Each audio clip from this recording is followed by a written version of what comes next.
Aloha, everyone. Thank you for coming. Aloha, everyone. Thanks for coming. As is usual for us at our Wahiawā Whitmore Village Neighborhood Board, please, whoever is willing to join us, we do the Pledge of Allegiance.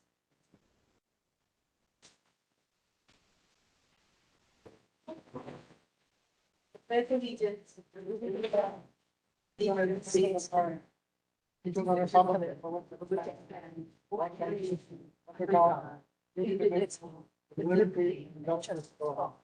Mahalo, everyone, and we will begin at 7 o'clock promptly. Thank you, everyone, for being here. Thank you for the KP for being here. We will be starting shortly in a few seconds. I did.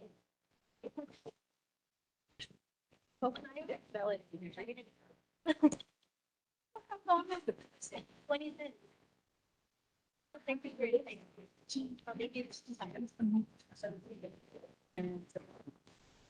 Aloha, everyone. It is 7 p.m. in good old Wahiawā.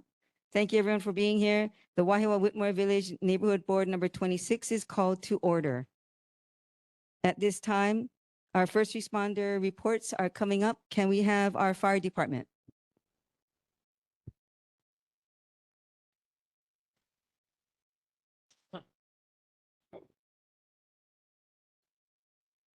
Check. Good evening. I'm Firefighter Lorenzo from the Wahiawā Fire Station, 2nd Platoon. Our statistics for the month of April include 3 rubbish fires, 1 cooking fire, and 5 activated alarms.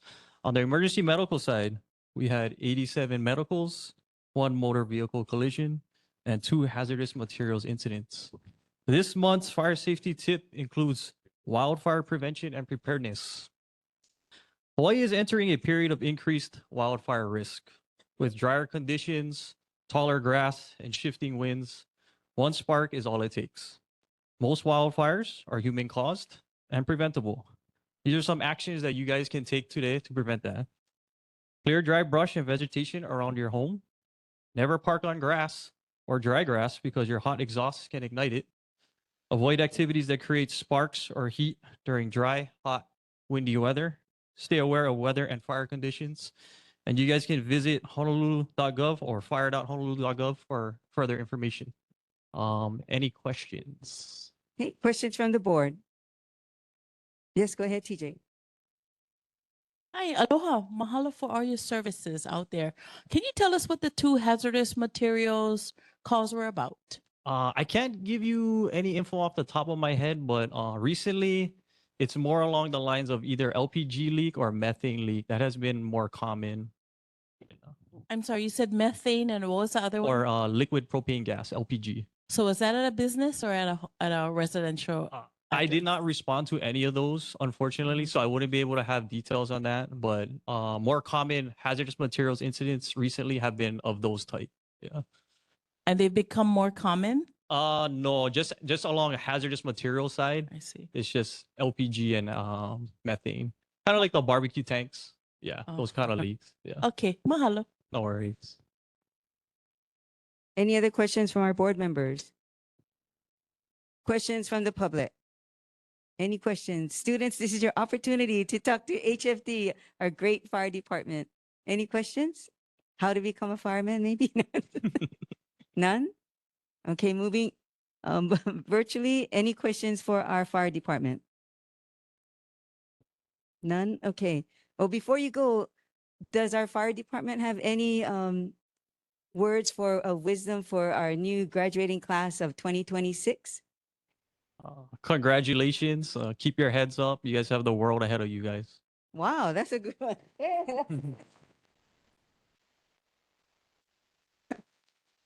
By chance, are you LHS? I grew up, born and raised in Wahiawā, but I did not attend LHS. My mom did. Oh. So she is a mule. Oh, yeah. Mighty Mule. But yeah, I did not graduate from Lalehua. Okay, but it counts. Your mom is, so Yeah. well, good. Yeah. Okay. Thank you, HFT, for being here. You can hang out with us if you want. No problem. Thank you guys. Thank you. Mahalo. And calling up our HPD fire police department.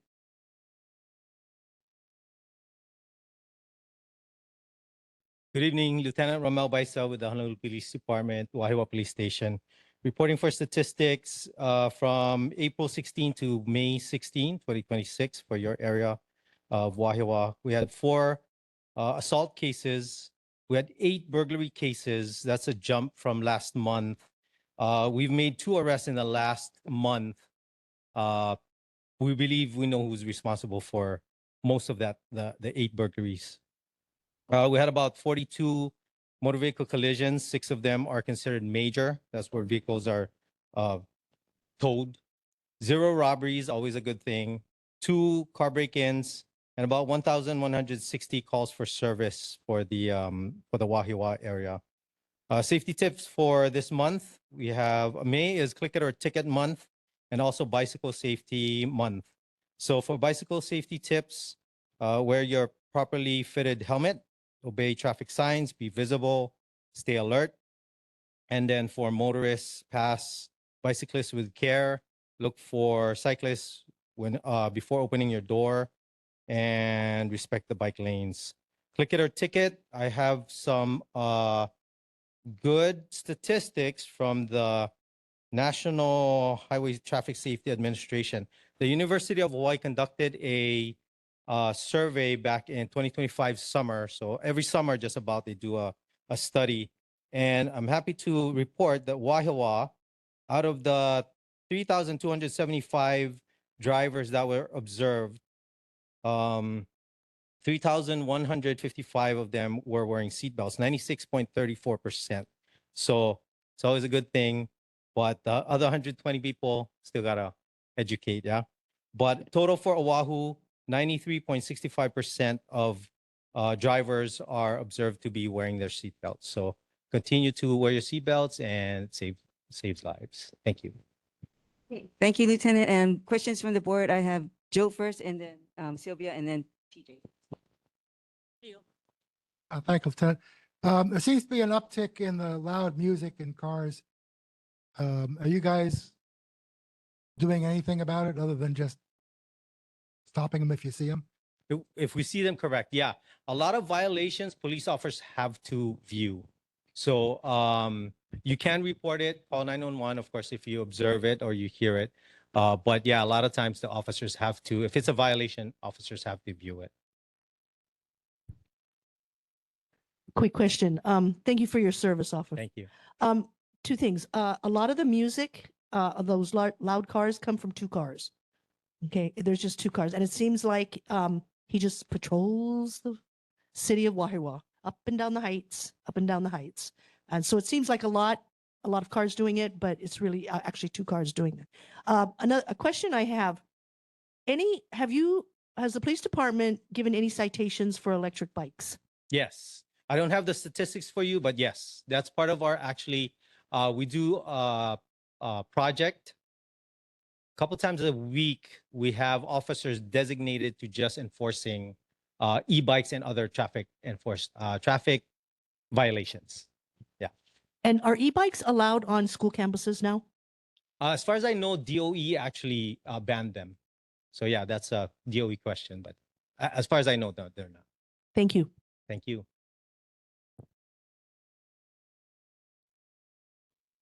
Got a question about the Wahiawā Pedestrian Bridge meeting that's on June 12th. Are you folks aware of it? We're aware of it. I'm not sure if we have a representative for this particular meeting, but yes, we are aware of it. HPD's role in that is just basically we just sit and listen in the meeting because we're not part of the process of building. All we do is provide statistics. I know, but I'm pretty sure that the questions will come up about security. Definitely. Yeah. If we're invited, I'm sure we'll send a representative.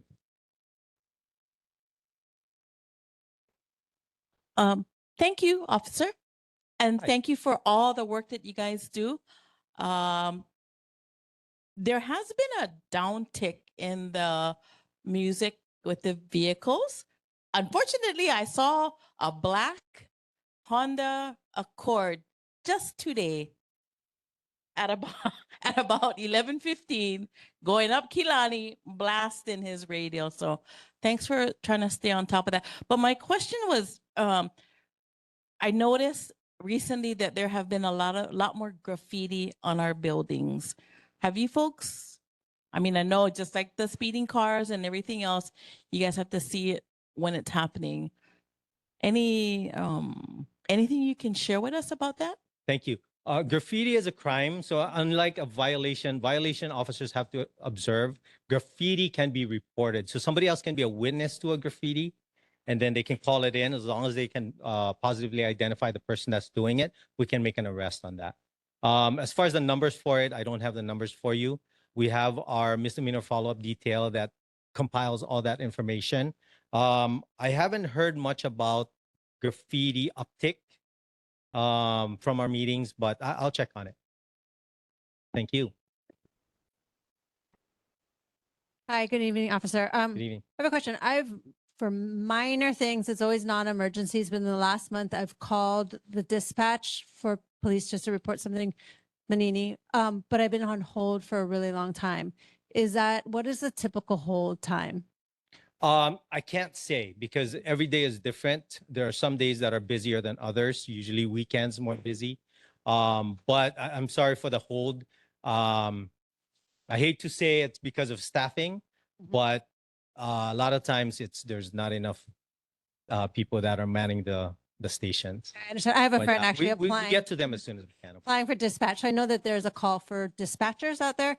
And then I ended up just putting in a request in 311. It was one of Right. those where I just pick up 911 and I don't want to keep waiting for Thank you. over 8 minutes. And so hang up, they call me back, I say non-emergency, and then I Right. put in a request in 311. Thank you. I was going to suggest that. Yeah, 3011 is available through text actually also. Following up on that, because I had the same experience, and mine was actually an emergency. And Sorry to hear that. I was on hold for more than 4 minutes. And so when you say staffing, is that people calling in sick or you actually need more people? Not necessarily. Yes, we actually do need more people. So my message to the young ones is actually join HPD. So I'm sorry that happened to you. We're trying our best, but we prioritize our calls. And so as soon as they know that it's an emergency, then yes, we'll get to that as soon as possible. Unfortunately, if the 25 other people before you say they're an emergency, then you get put on that same queue as an emergency. Yeah, I'm sorry that happened. Go ahead, Ethan. I just wanted to concur with my fellow board members' experience. There was a violent assault outside my place of residence, and I also called and was put on hold and was never taken off hold. Thankfully, another neighbor was able to call and I guess get the police there to address the issue, but it was definitely unnerving not being able to speak with the police when someone was getting beaten outside. I'm sorry. Yeah. Yeah, I'm sorry that happened. I shouldn't say this, but call 911, stay on hold. But if you can, get another phone, call the Wahiawā police station. We do not dispatch out of the station. However, we can say, hey, you know what, you got to still wait on 911 to answer the call because all the calls are tracked through them. But if you can say, hey, send somebody now, we'll send somebody. Hey, any other questions from the board? Okay, questions from the community, adults and graduates? Any questions for HPD? Okay. Virtually, any questions for HPD?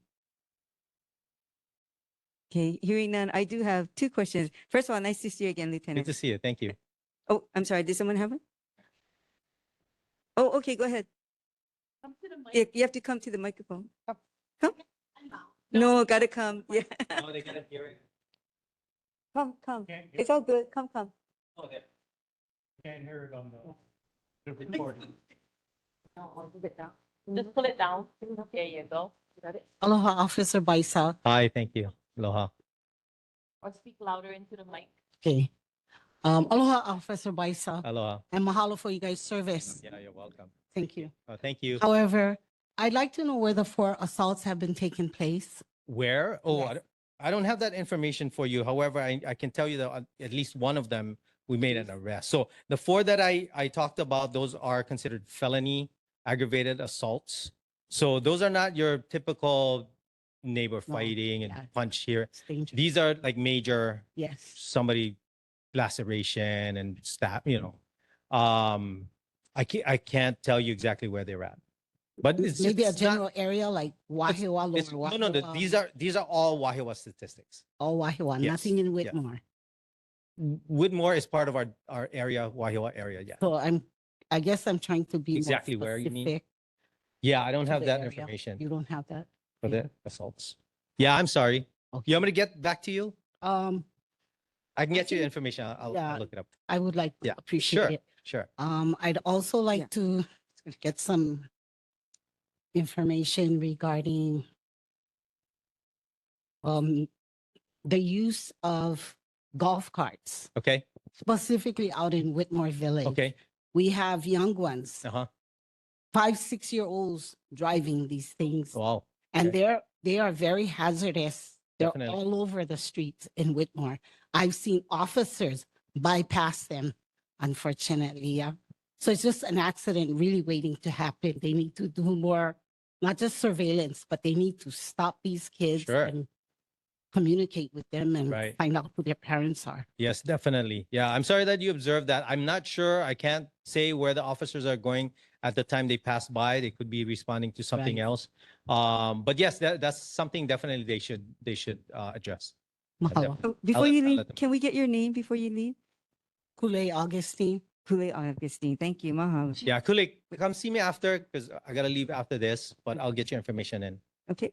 And then Michelle, and then we'll. In response to your question about specifics, you can go to honolulupd.org and that's all listed. Okay, any other questions from the community? Questions from virtual?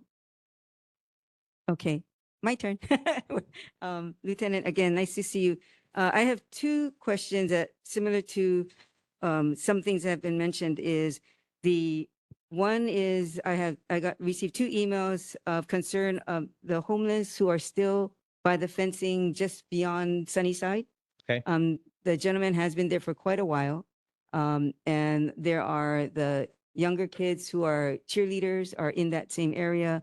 So a parent had come up to me and said, hey, they're kind of close to where the campsite is and the kids are doing their cheering. And is that okay? And I said, I don't think that's okay, but we do have a neighborhood board meeting come up. So is there any scheduled, Sweeps. yeah, I don't want to use that word. We're not Sure. supposed to use that word, but is there any Yeah. scheduled plans for this area? Because it's As- been a while. And same thing on the opposite side, on the corner where the church is. That one is growing exponentially. Okay, I wish I had a community policing team here. They would be able to respond to that better. As far as I know, we don't have any SPOs, stored property ordinance set for that area. However, I gotta say, homelessness is not a crime. That's Correct. not what we address. Correct. That's not what we address. We address the specific behaviors of the people that are staying there. So if they commit a crime, definitely call us. If they're in the park during normal business hours, we cannot kick them out. If they're on private property, we cannot kick them out unless we have the property owner's permission. So a little bit touchy when it Right. comes to Understood. homelessness. But like I said, we address the crime that's committed by the person, whether they're homeless or not. Correct. Understood. But I think the question is it safe for the kids to be in the park and a few feet away are 3 tents? Yeah, Yeah, again, that's that- that's a kind of a subjective question. Yeah. Yes and no. Yes, because they haven't shown that they're committing a crime. Okay. But if you feel in yourself that it's not safe, then of course, by all means, yeah, stay away. Okay. Yeah. So that's a fair response when I get back to this family? Sure, sure. Okay. Yeah, I mean, I don't know. if you feel safe enough, stay. If you don't feel at all safe, of course, leave. But unless there's a crime being committed, we cannot Understood. address the Okay. person. Understood. And the other one is golf carts. Yeah. So I also received an email about how come there are so many golf carts now? And, they're coming down California Avenue and they have, Sure. it's an adult or a young teenager with a little, Right. So are those legalized? Are those tracked? Not on the Are road. Okay. Correct. Golf carts are not legal on the road. So they got to have a license plate. They got to have X amount of speed and stuff. That is, I'm sorry to say this, but that is a parental issue. Right. If you have the parents themselves driving these kids around, that's a problem, right? We can blame the Honolulu Police Department all we like, but it's gonna fall back on the parents parenting their kids. But right? I'm does sorry. HPD at least pull them aside or Oh, no? yeah, right. Okay. If we so see at that- that point, then you tell Correct. the parents you should be doing this or Correct. whatever it is. Correct. Okay. All right. And then Ethan?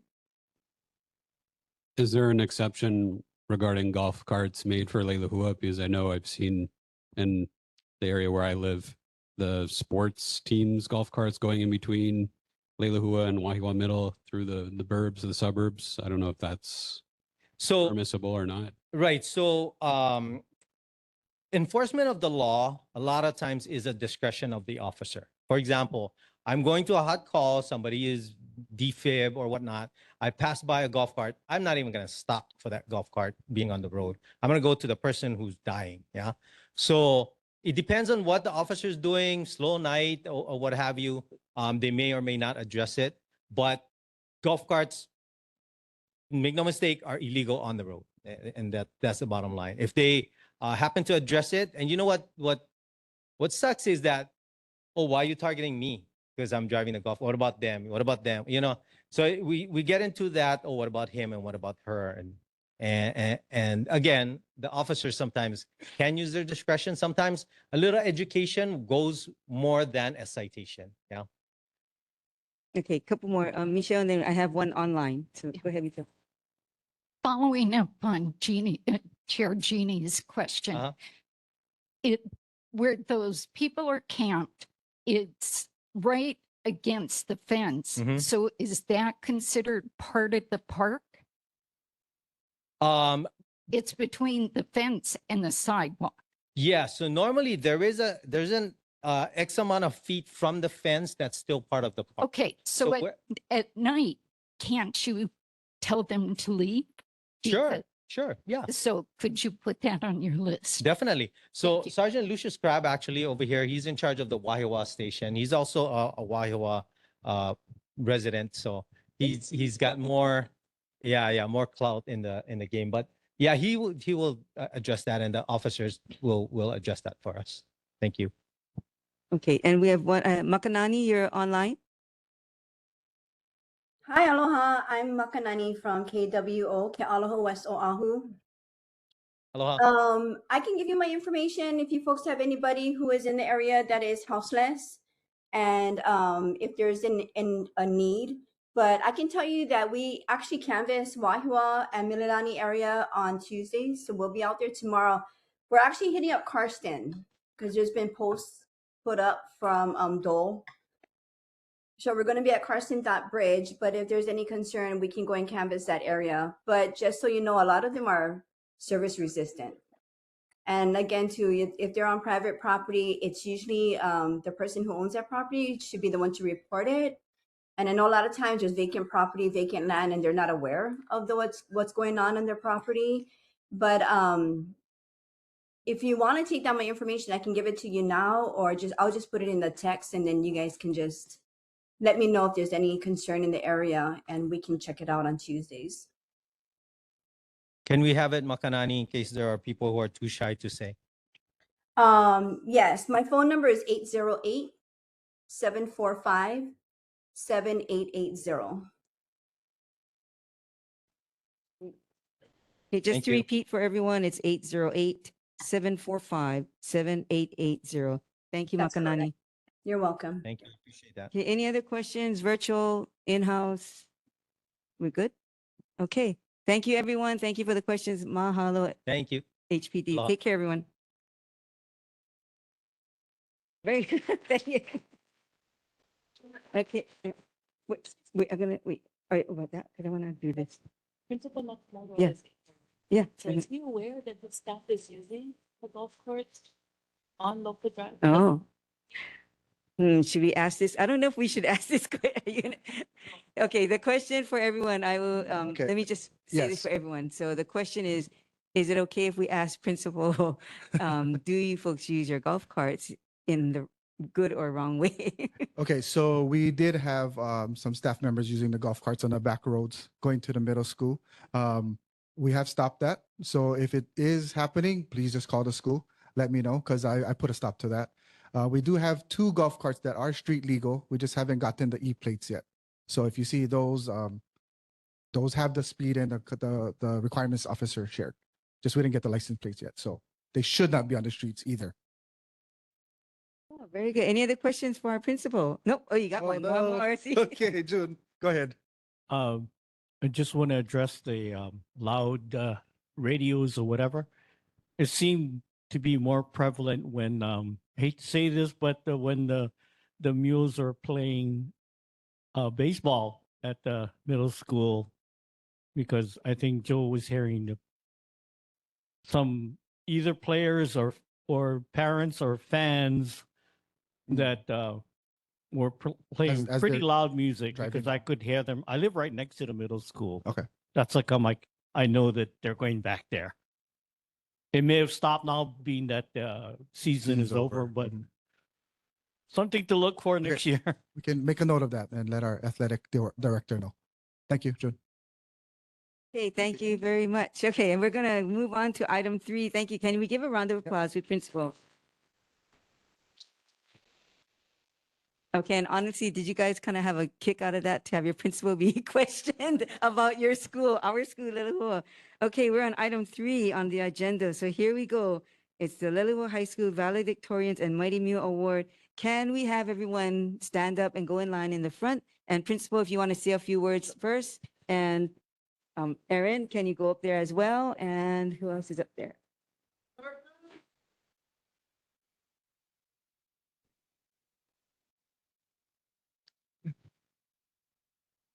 Yep. Okay, good evening. Thank you for having us here. So this year, class of 2026, we have the privilege and the honor of recognizing that, sharing that we have 33 valedictorians. Yes, that's a lot. So we do have some of them here tonight. So they're going to introduce their first and last name, what college they're going to be attending, as well as what they're going to be studying in college. And we also have our Mighty Mule here tonight. So they will also recognize themselves as the Mighty Mule.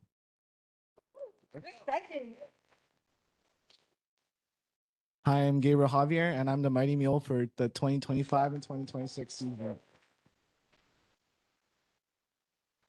I will be attending UH Manoa, and I'll be studying molecular biosciences and biotech.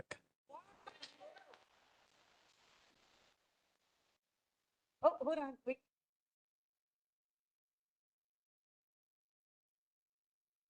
Oh, did the parent want to speak? Okay, I'm Joshua Ray Kattingub. I will be attending UH Manoa for biochemistry.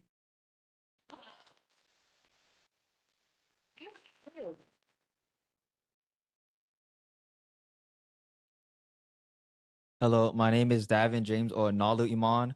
I will be attending Pacific University for computer science.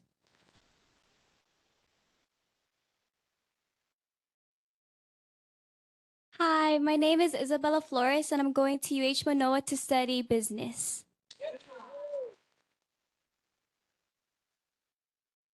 Hi, I'm Olivia Galavis. I'm going to UH Manoa for anthropology.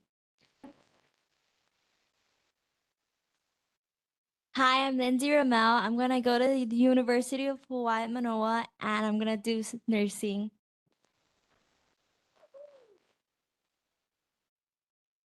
Hi, my name is Jay Manzano, and I'm going to LCC for info and computer science. Hi, I'm Dominic McGinley. I'm going to LCC for information and computer sciences.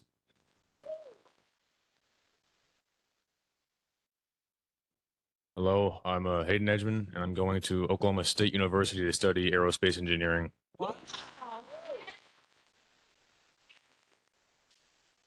Hello, I'm Ariana Bolaños, and I'm going to New York University to study performing arts.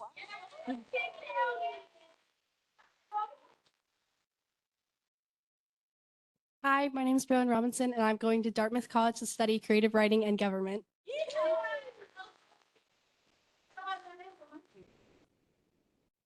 Hi, I'm Kayla Robinson. I will be going to the University of Florida to study aerospace and mechanical engineering. Hi everyone, I'm Rainy Alano and I plan on going to UH Manoa as major in communications. Hi, my name is Jayla Kamelamela. I plan to play basketball in college and do biology, and I'm still deciding what school I'm doing. Do it all, yeah. Hi everyone, I'm Jaleka Acosta Vasquez, and I'm going to the University of Texas at El Paso for criminal justice. Hi, my name is Danielle Hamby. I'm going to UH Manoa to study civil engineering.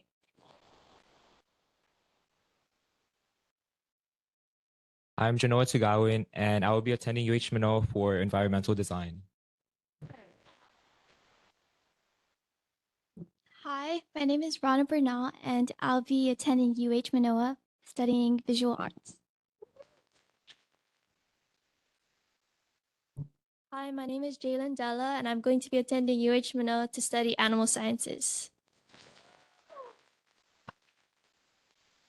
Okay, so everyone has to go back that way by the flag so we can do our Lelahua alma mater. Don't.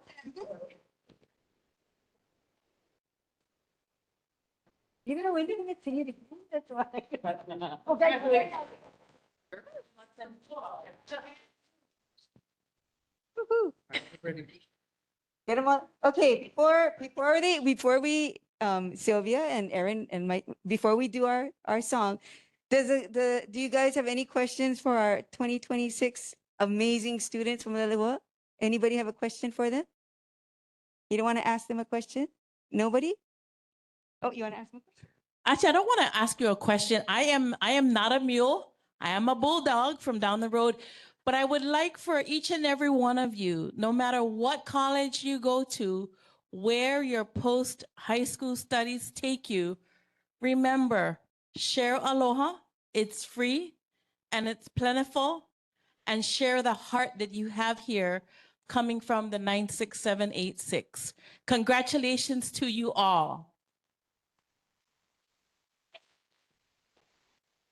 And my quick few words of happiness is, is enjoy and learn. Just be willing to learn, because for those of you who are going to Oklahoma and very far places, I went to Boston, so it was amazing for me to be there, up there. And while I was up there in communications, and I actually ended up getting hired there and working up there. So I stayed in Boston for about 11 years, and then I came back home. But it was amazing to meet so many people, all the things, and you reflect back on this place. You do. You always, no matter what, it's like, I want to share this with my family. I want to share this with my friend. And, it's just, you look around and all your friends and students, you're all going to be the next generation for us. We're so proud of you. Thank you so much. And Principal Nak, your family staff, amazing. They always welcome everyone. So mahalo. And right now, Sylvia. Erin. Oh, you're not you.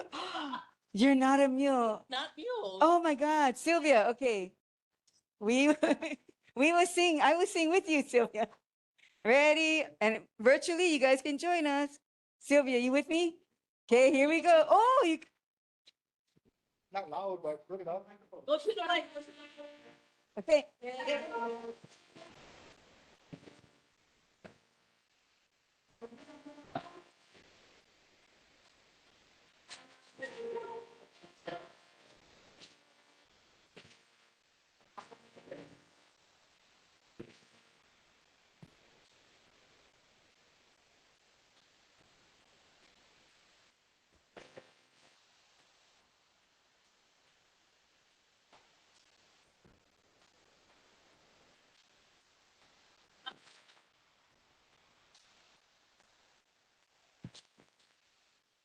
Thank you, everyone. Congratulations so much. And parents, thank you for raising a fantastic bunch of kids. We're so happy and proud of you folks. We're so happy and proud of Wahiawā Road. So anyway, please stay if you want to join, but if not, we know that you have stuff to do, so we know you have to leave, but thank you very much, and maybe we'll see you on graduation day. All right, mahalo.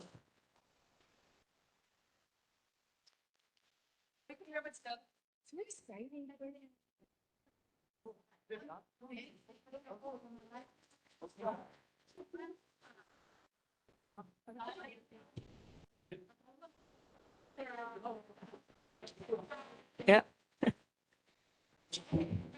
Oh, yeah. Woohoo. Yeah.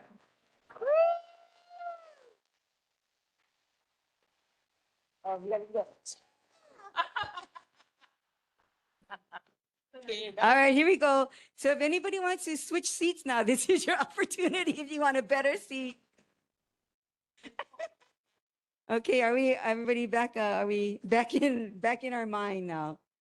Okay, we are. Thank you, everyone. Thank you, parents and kids, and yes, for our Lelewa staff. Thank you very, very much, everyone. We are back on board on item 4 for our monthly report. Do we have our federal military Congress Joe Tukuda? I'm sorry, Nicole. Hi. Yeah, thank you for letting me give the report. I feel like I've missed you guys the last couple months. Yeah. So very exciting to see the graduates today. And if any of them are still in the room, I just want to encourage them to get involved, stay involved in their communities at every level that they possibly can, right? Because I know it's cliche, they're our future. They're quickly becoming our present, right? And we need them to be involved. And on that, let me go ahead and give the updates from our office. For recent legislative highlights, Congresswoman Tokuda led debate for House Democrats on the Emergency Conservation Program Improvement Act, which increases upfront USDA disaster assistance to help farmers and producers rebuild faster after disasters like the recent Konolo storms. The bill passed 395 to 10 and now awaits Senate action. In response to concerns raised during her Farm Bill listening sessions, the Congresswoman introduced the Farmland for Farmers Act to limit future ownership and leasing of agricultural lands by corporate investors. This bill would keep agricultural lands in the hands of local communities and independent producers. Congresswoman Tokuda testified before the House Rules Committee in support of her amendments to the Farm Bill, renewing her attempts to improve the agriculture and nutrition measures for Hawaii farmers and families. She joined many of her Democratic colleagues in debate on the House floor, urging Republicans to reverse cuts to food assistance and address rising costs for farmers. The 5-year Farm Bill passed the House by a vote of 224 to 200. The House voted to fund most of the Department of Homeland Security, including FEMA, Coast Guard, Secret Service, and TSA. Extreme immigration enforcement by ICE and Border Patrol were not funded by the bill. Congresswoman Tokuda co-sponsored a similar measure led by Democrats. Updates from the district. Following the Konolo storms, Congresswoman Tokuda visited neighborhoods on the North Shore of Oahu to see the widespread damage and talk to farmers, business owners, and longtime residents about the recovery efforts. She dropped off food and helped volunteers at the Wahiawā Community Association. Congresswoman also worked alongside volunteers from the Hawaii Food Bank. Congresswoman Tokuda hosted 3 more town halls in April: Lahaina on Maui and Lanai. Her Molokai Town Hall was turned into a Zoom event after the weather prevented the airline pilots from landing on the island. Congresswoman Tokuda made her 4th visit to the Federal Detention Center in Honolulu and talked to immigrants detained by Immigration and Customs Enforcement. She learned more about who's being held, why, and how her office may be able to help those in need. Congresswoman Tokuda announced the 2026 Congressional Art Competition winners during an awards ceremony at the University of Hawaii, West Oahu. High school students in Hawaii's 2nd Congressional District were eligible to take part in this annual competition. Linnea Poi Poi of Kamehameha Schools, Maui, took home first place honors. And I am ready to take any questions back to our office if anyone has anything for us. Any questions from the board? June and Aaron. It's not really a question, but giving a shout out to Jill for showing up at the Wahiawā Pineapple Festival, where she was given an orchid plant. And the reason why she was given an orchid plant is because leis were so hard to get on the 2nd of May. Yeah. But the orchid plant also represents Wahiawā because it was donated by a vendor that participates in the Kunia Orchid Show, which, by the way, they had to cut short because of the Lelua had to be used as a shelter. So just giving a shout out to the Orchid Show. Hi, Nicole. This is Erin. A question about, you mentioned that Rep. Takuda went to the Federal Detention Center in Hawaii. Are there any specific numbers of how many detainees are currently being? I don't have a number specific. I know the first few times she was only allowed to see the men, and then this last time she was also able to speak with the women detainees. So the number increased of what we were able to speak with, and several staff also attended to be able to take privacy release forms and speak to them, and it was a few hours spent Okay. there. Ballpark number, 50, 100? No, not 100. No, I think it was probably in the tens, more like probably maybe, I don't want to say and be wrong, but I would guesstimate maybe 30, 50 at the very top end. I would not say that many, but Were there any keiki? Were there any minors? no, minors aren't held there. No. Is there a facility for minors in the state of Hawaii? Not in the state of Hawaii. No, from our understanding, they go to like a hotel space or a space that they have like for, say, a raid afterwards, and then they are moved to mainland. Okay, thank you for answering my questions. Yeah, of course. I'll try to get you a number though, of at least an estimate from the folks that went this last time. Okay, any other questions from the board? Okay, cool. Aloha, Nicole. So you're saying, let me just reiterate what you said. So there were no minors being held there. You said when there is a raid, that the minors are taken and housed where? They don't have like a specific location. From our understanding, it's usually like they have a hotel space, or they have like a space that they've designated, like with, I don't know, a local police place, or someplace at an airport where they hold the family together, and then the family is sent to the mainland. At least that's what we've been told. We've asked several times.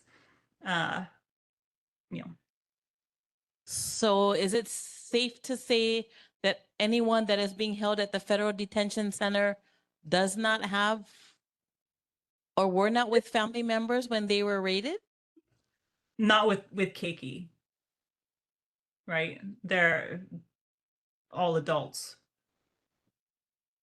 The Keiki that we have, unless like they're unaccompanied minors, right? And then they also are sent to the mainland without their parents. But anyone who has had parents along, they from our understanding, kept them with them, at least here. I don't know what's gone down, whatever facility they're sent to, whether it's Texas or Florida or one of these other locations that. I guess more specifically, what I'm getting at are the unaccompanied minors that were taken on Moko Keawe, and what is the unification process or the reunification process for them to be connected with their families that may be on the continent? From our understanding, they have to have like some kind of legal guardianship, and so they have to like their representative has to put in paperwork, and it's a whole legal apparatus that gets them with whoever is designated, but it's not a quick process by any means. And I'm sure you're aware that you know, some of the services that have been in place previously, whether it's language services or things like that, have been eroded. And so it is, So is it a fair statement to say that these unaccompanied minors are being held in a strange place with strangers?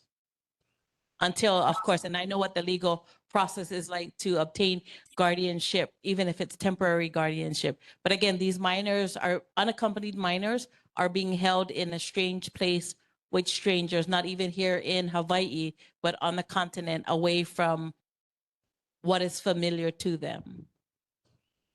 Fair assessment. Thank you.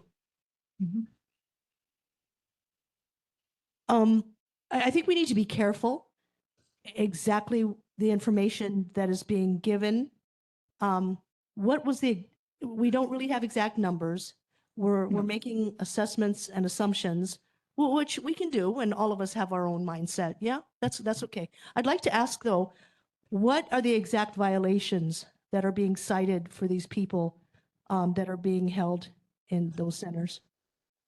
It ranges. It really does. You know, there's just immigration issues. Some people are here with documentation, but there might be traffic. There was one gentleman I know of who was picked up for, I think it wasn't loitering, it was something similar, but he was, you know, essentially waiting to get an Uber call. Like he was an Uber driver and got picked up. It ranges. There's no way to just say, you know, it's all this, right? And this is all documented in the federal detention center. They're in the federal detention center, right? I know they're there, but there's I don't documentation. know what you mean by that says documented. that that's why they got picked up, I guess is what I'm asking. I don't know exactly what they document at the detention center.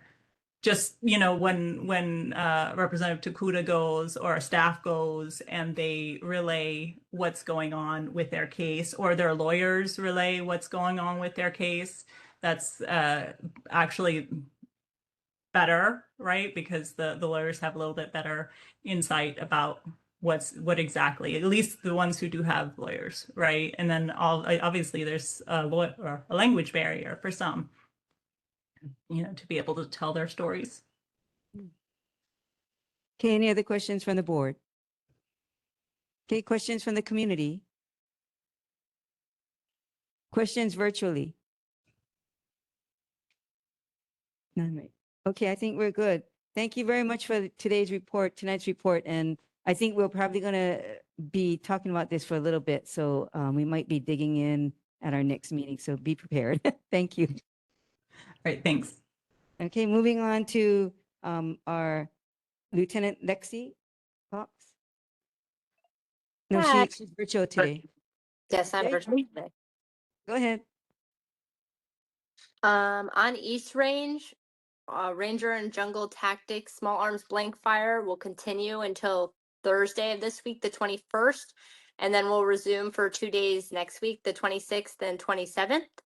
Artillery mortar and demolitions training will take place until tomorrow, the 19th, and then resume next week from the 26th to the 31st. If you have any concerns, please call the Army Concern Line with U.S. Army Garrison Hawaii at 808-787-1528, or you can email to usag.hawaii.comrel@army.mil. Last meeting, we had a question about Kolikoli Pass, which was kind of answered by my Navy counterpart after I had left the meeting. That a memorandum of understanding was signed between the Army, Navy, state, city, and county officials to open Kolikoli Pass during times of emergency. And as was pointed out during the tsunami, it was recently opened since the last meeting because of the water main break. But that's all the information I have about Kolikoli Pass. So if anyone has any questions. Any questions from the board? Oh, go ahead. Oh, I can't see. June. Hi, Lieutenant Cox. Welcome back, I should say, yeah. And are you the are you going to be representing the division from now on again? I'm sorry, can you say that again? Are you back to being the representative of the division? I'm still the representative, yeah. So okay, so Lieutenant Gogol was temporary, or? No, I am Lieutenant Gogol. Oh, okay, because they got you listed as, I can't tell you without your uniform, but Sorry. okay, so we need to correct the record. It is still Lieutenant Gogol, not Cox. Yeah, I don't recognize you without your uniform, so. Sorry. Okay, thank you. Thank you. Go ahead. Aloha, Lieutenant. I have a couple of questions, but the first being about the prescribed burns on Army property. Would you be able to share a little bit about that, as well as what the purpose is, and yeah, why there are prescribed burns happening on the mountainside? So we had them scheduled originally for April, or March, end of March, beginning of April, but because of the weather, we had to postpone it. It took place, it took place last week. It might still be going on now. I'm not 100% sure. But we just worked with the state county partners, as prescribed burns help mitigate the risk of wildfire coming into the dry season. So we had the nature and wildlife people out there, and people monitoring the burns 24/7 while they were burning, just to make sure they didn't get out of hand while that was happening. Can I do a follow? So just so I understand clearly, so the prescribed burns are to prevent wildfires from burning. To help like the brush that's on the ground, if it's already like dried, having the controlled burns can help mitigate that, like catching fire and leading to something bigger. Would would I be able to get some information on some of the data or historical data and information about the terrain and whether or not some of the foliage or the ground cover are susceptible to wildfire? Just like igniting on their own? Yeah, I can put that in, and then your email is on, like if I search like the Wahiawā board, I can get your email from there. Is that right? I believe so. Okay. But otherwise I can have Chair connect us. Okay. We'll work it out. Yeah, we'll work it out.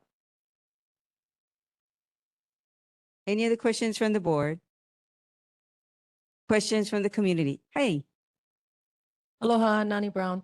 I'm sorry, Lexi? Which one do we have? Okay, sorry. Lieutenant. No, I can recognize her, but I just was trying to make sure I addressed her correctly. So Lieutenant Gogol. Okay. Could you tell us if the prescribed burns are ever to burn unexploded ordinances, or are they to prevent like live fire from causing fires due to the dry brush? Live fires could start a fire. That's pretty normal. It happens across a bunch of military bases. The prescribed burns can help mitigate that.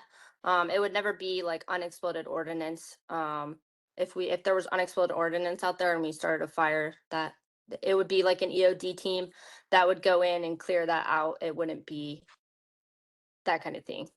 Okay, thank you. You're welcome. Any other questions from the community? Questions from the board? Or questions virtually? Makanani. Hi, aloha, Lieutenant. My name is Makanani. I just had a question. So, at the neighborhood board meeting at the North Shore when they were referencing the burns on the mountainside. Is that the same thing? TJ, can you kind of touch on that? I don't attend. I only attend this board. I don't go to all of them. So it was a different representative that was present at that. So I don't know what 100% they said. Well, my question is actually pertaining to these burns that they're doing on the mountainside. How do you guys pick and choose where the burn should happen? And doesn't that destroy the landscape? I can get back to you. I don't know the process of how they pick what like ranges they select that they're going to do the prescribed burns on, but it is when prescribed burns are one of the most effective tools in managing the spread of wildfire, and it can help protect endangered plants and animals. So that's essentially the reason that they do it. The Army did receive approval from the Hawaii State Department of Health's Clean Air Branch, and coordinated with the U.S. Fish and Wildlife Service to ensure that any state and federal regulations to commit or to not commit, but to do the prescribed burns were met. But I can reach out about why specifically they selected the areas that they selected. And I guess my other question is, so if there's a storm, because that was brought up in another meeting, if there's like the Kona lows that we had, and there was the mountains, the hillside of the mountains, the mudslide that was coming from there, wouldn't that, I feel like we're stuck between a rock and a hard place, because it's like it's going to prevent fires, but doesn't it cause more landslide, more mudslides, more water to come into the cities down below? I can ask that question because I personally don't know the answer, but I can bring that up. Okay, thank you. You're welcome. Yeah, just real quickly, my husband was a retired fire captain at Schofield, and these controlled burns are not new. They've been going on for years and years and years, and it is an effective way to mitigate wildfires out there. They're scientifically proven. They don't just go out and say, okay, let's burn this, burn that, and it's really looked at with a team of experts and scientific people that really know. Now the Kona lows, that was just a really unexpected event that came, and you're right, you're between a rock and a hard place, and this year was just unusual. But there's no sacred artifacts there. There should be no unexploded ordinances, and I think the more information that you can provide to us, Lieutenant, the better people might feel in Wahiawā and the board. But it's nothing new, folks. It's been going on for years, and it is effective. It has worked. Hi, Lieutenant. In the beginning, when you talked about the live burns, you sort of said they might still be going on, but the announcement says they're from the 11th to the 15th. I mean, I'm looking at the mountainside. I'm pretty sure they're not still burning, but you can confirm that they are not burning. I can confirm the way the question was, board member Yvonne's question was phrased. She kind of made it seem like she saw them burning. I didn't see them burning still, but plans can change. Originally, they were supposed to be April 13th through the 19th, and then it got rescheduled. But we did have that bout of rain last Friday, so I didn't know if it got pushed without my knowledge, and it was still going on. Okay, and we would get an email or an announcement of when the time. It would have been posted on the U.S. Army Garrison Hawaii social media. Okay. If it got pushed. Again, I don't 100% know that it was pushed. Certainly. I've been getting those announcements. Okay, thank you. You're welcome. All right, Chair, I got a couple of things to say. Take it with a grain of salt, a pound of salt, whatever. While this has been going on for many, many years, to say that there are no artifacts up there is hugely wrong, because it has been years since anyone from the Hawaiian community that has kuleana to that space up there has been allowed to go up and actually see what is there, because there are artifacts. Just because you don't know about it doesn't mean that it's not there. Now, speaking about the Kona lows, Makanani, you're correct. That was brought up at another meeting. And it is also very correct to say that when the prescribed burns are done that far up on Mount Kaala and the vegetation is not allowed to come back, when you have rain cells and rain clouds, and when you experience storm systems such as the two Kona lows that came through, it does cause exactly what we saw that happened at Otake. I can definitively say that the Wahiawā Dam and the water in Lake Wilson did not, if it did, I'm sorry, it may have contributed very little to the flooding that was down there. There was more harm done by the rain that came down Mount Kaala in that area where the most recent prescribed burns were done last year. And because of the type of weather that we've had, the vegetation was not allowed to come back in order to prevent the mudslides. And you can look them up. You can Google the maps for that area. It'll give you, if you can give it an address or longitude and latitude points, it will give you a map of the area. And that area was destroyed in part because when the prescribed burns happen, nobody goes back to ensure that the vegetation that is remaining actually is given a chance to grow back. Hence the flooding that we saw at Otake Stream. Thank you.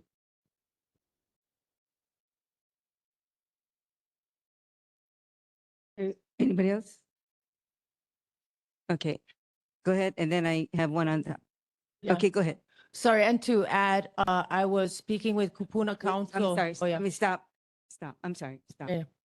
Because she was at the mic. Go ahead. I was speaking with Kupuna Council out in Wainaimoku, and we share Mount Kaala.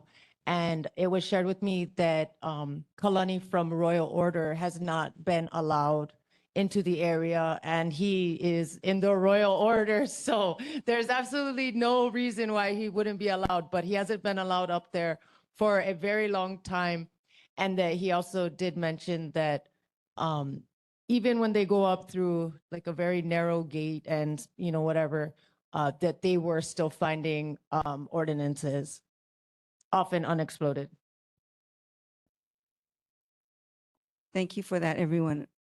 Okay, any other comments on this topic at this time? Who had it first? I'm sorry. Okay, go ahead. For the very reason that you just said about the ordinance, that's why people aren't allowed. For their safety.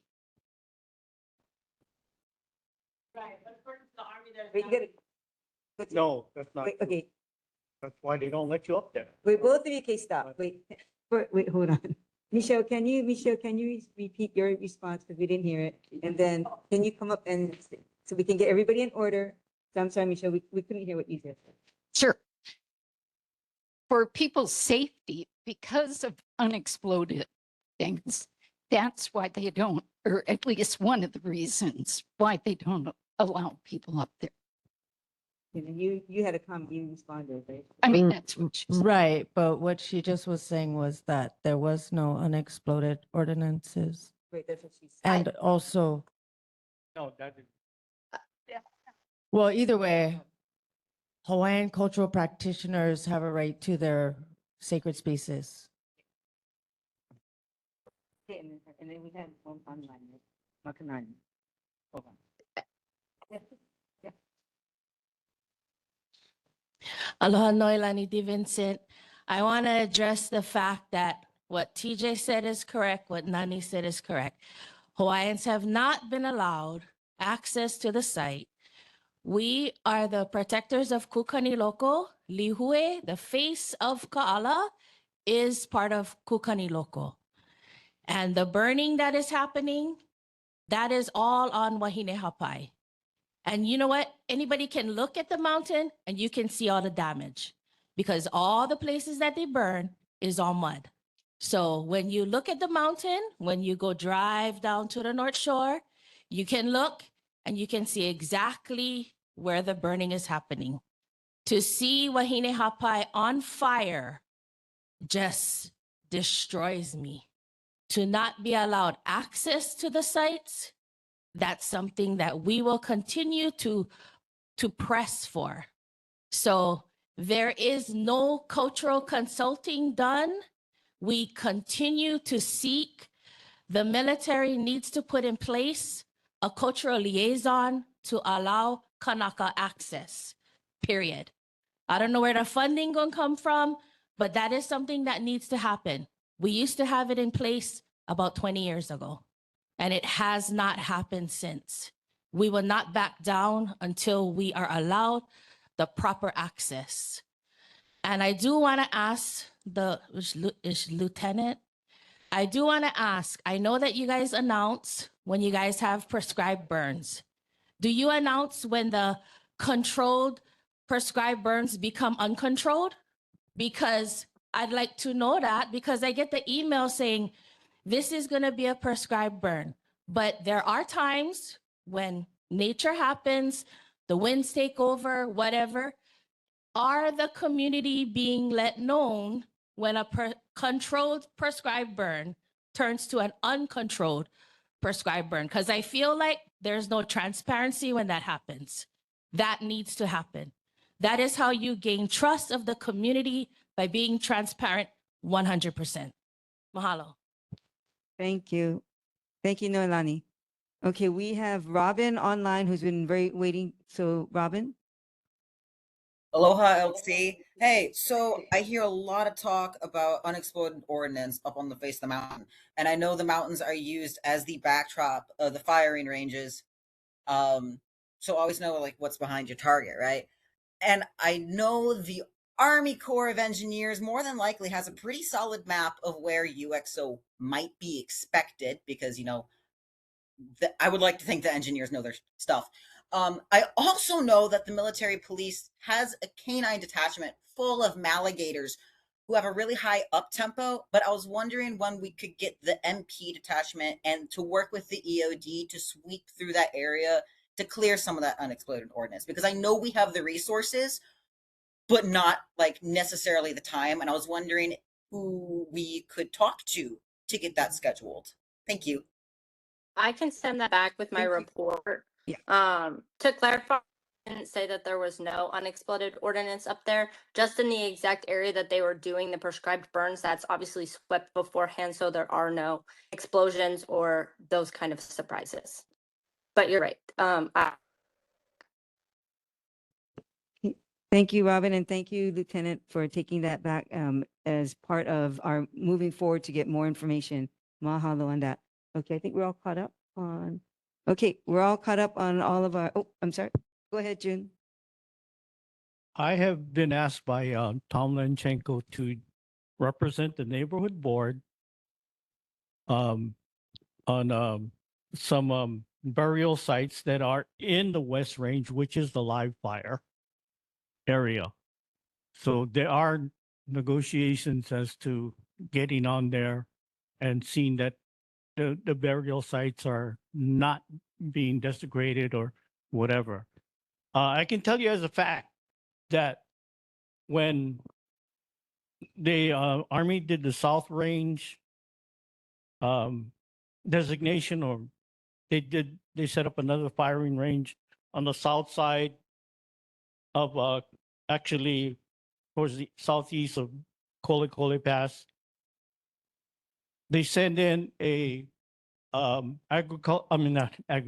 architectural firm does a survey, and we actually, and I was still part of the neighborhood board at that time, and there were representatives from the Hawaiian Civic Club, and there were other Hawaiians in that committee that saw the presentation that the architectural, I'm not art, archaeological, sorry, firm did give a presentation, and they did say that there are culturally significant sites up there. And so they have them marked.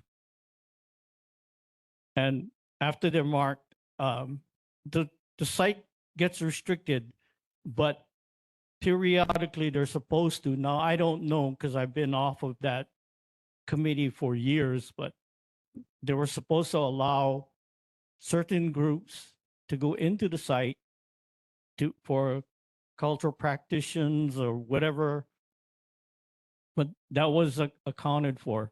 So if they're no longer doing that, I'm not sure, but all I know is that, of course, this was like in the, not the early 2000s, but about 2004, 2005.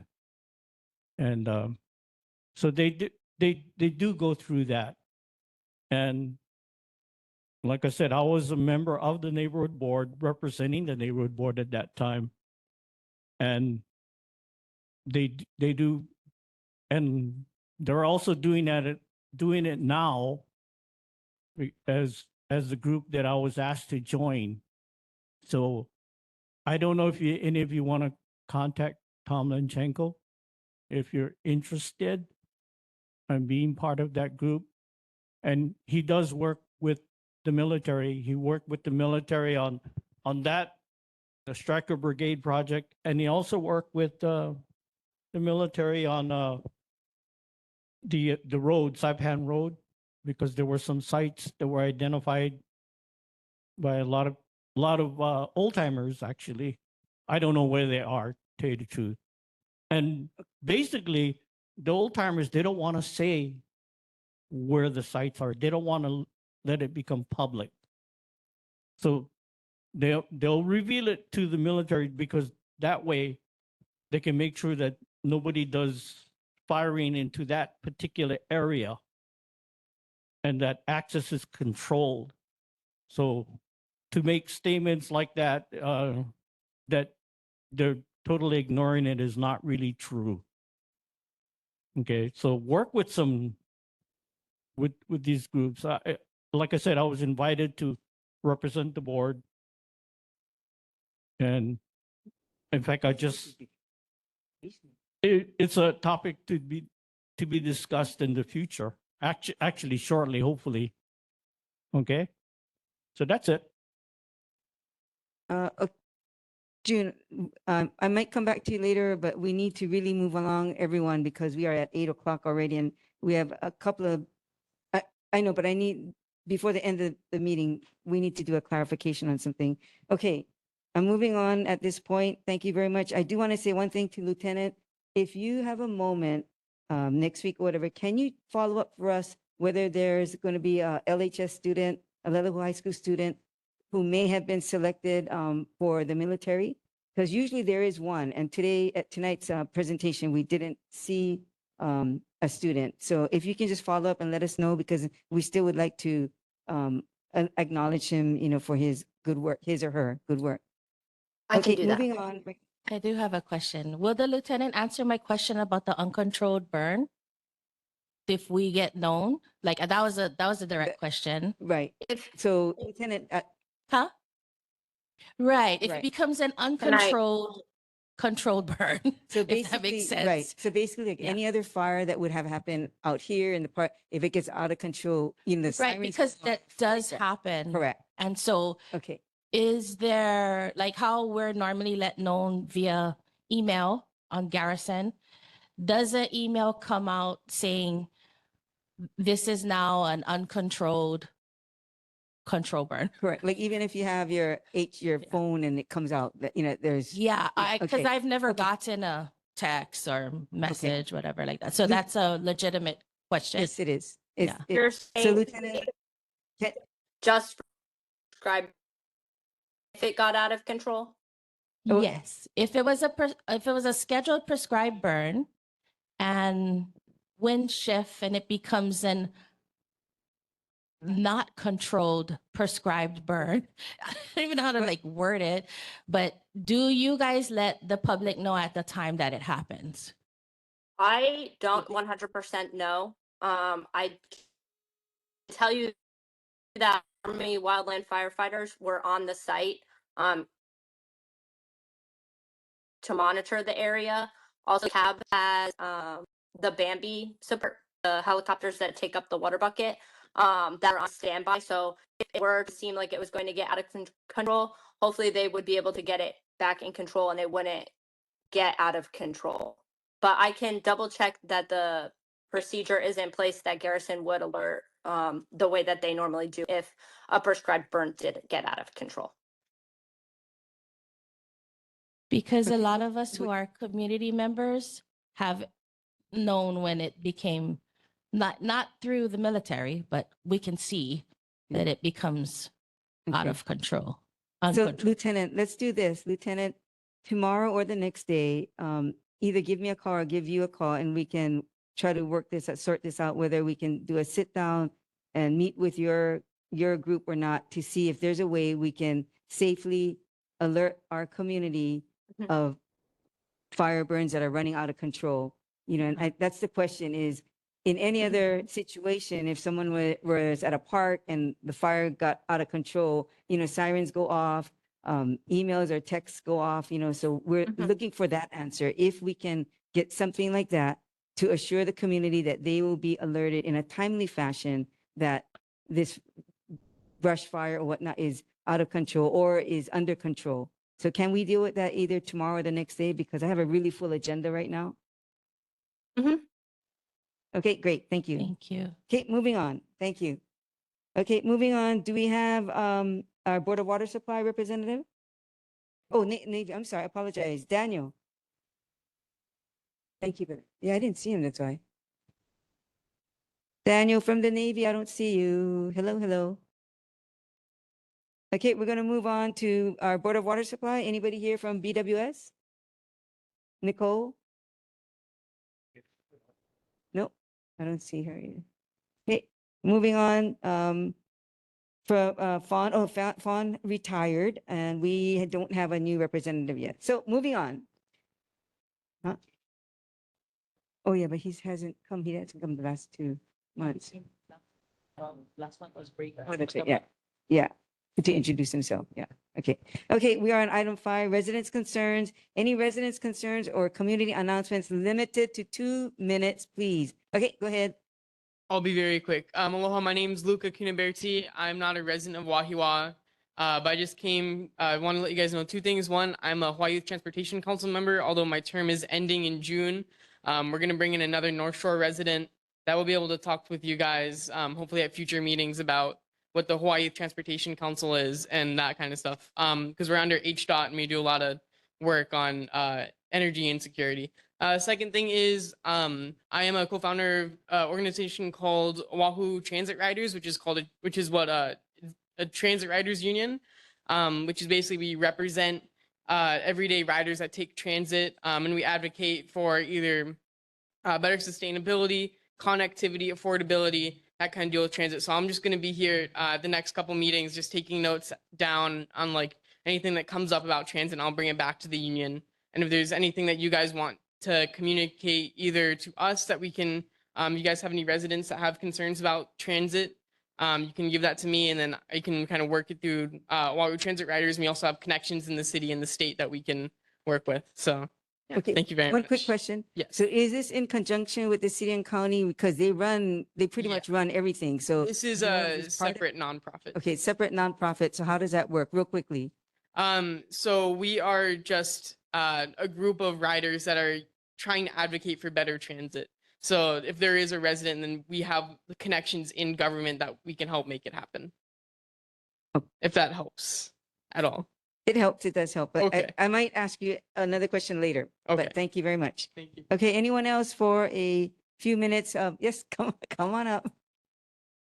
Aloha, Chair, members of the board, members of the community. Patrick Watson, Honua Consulting, Public Information Management.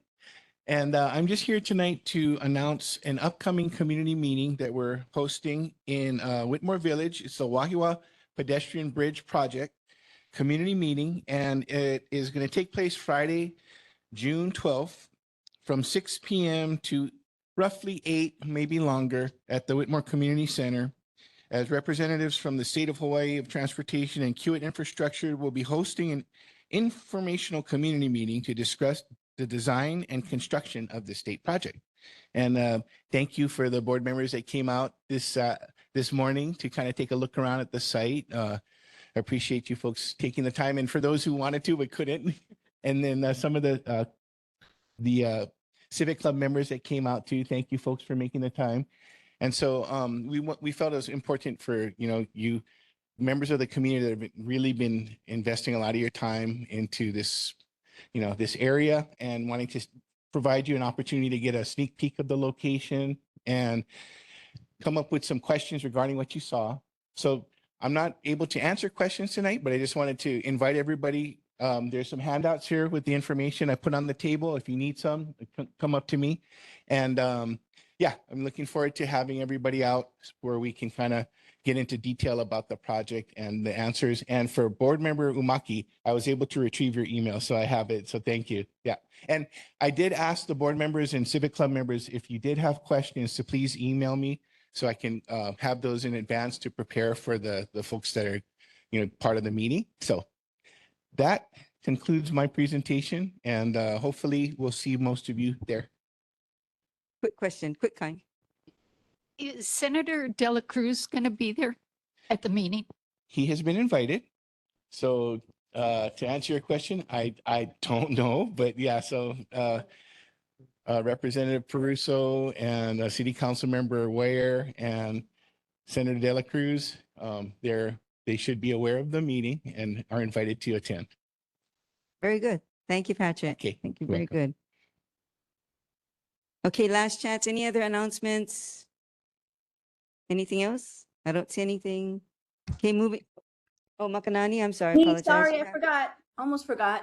Okay, I can give you guys our account for this month from April through May 2026. We had 13 community concern reports. We encountered 49 people, but 38 were service resistant. 8 people total that newly joined our program, and they're still awaiting placement in shelter or housing. A few announcements. The Honu project is no longer in Wepahu. They're moving right now to Kapolei next to Foodland. And we are currently awaiting them to settle in so that we can attempt to get the people from Karsten, Thought Bridge. We're going to give them that opportunity to go into Honu once they relocate. And also we are hiring for an outreach position. So if anybody's interested, they can either call or email their resume to sierra.kwo@gmail.com.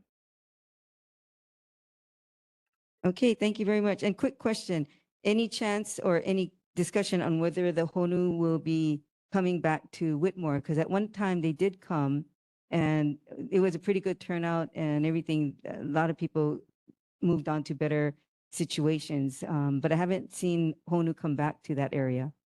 I can find out their calendar and their schedule, but it's run by HPD. So if anybody would have information, I would think HPD. Okay. I can try and find out. I'll get some information. Okay, for next time. Thank you. Thank Mahalo. you. Okay.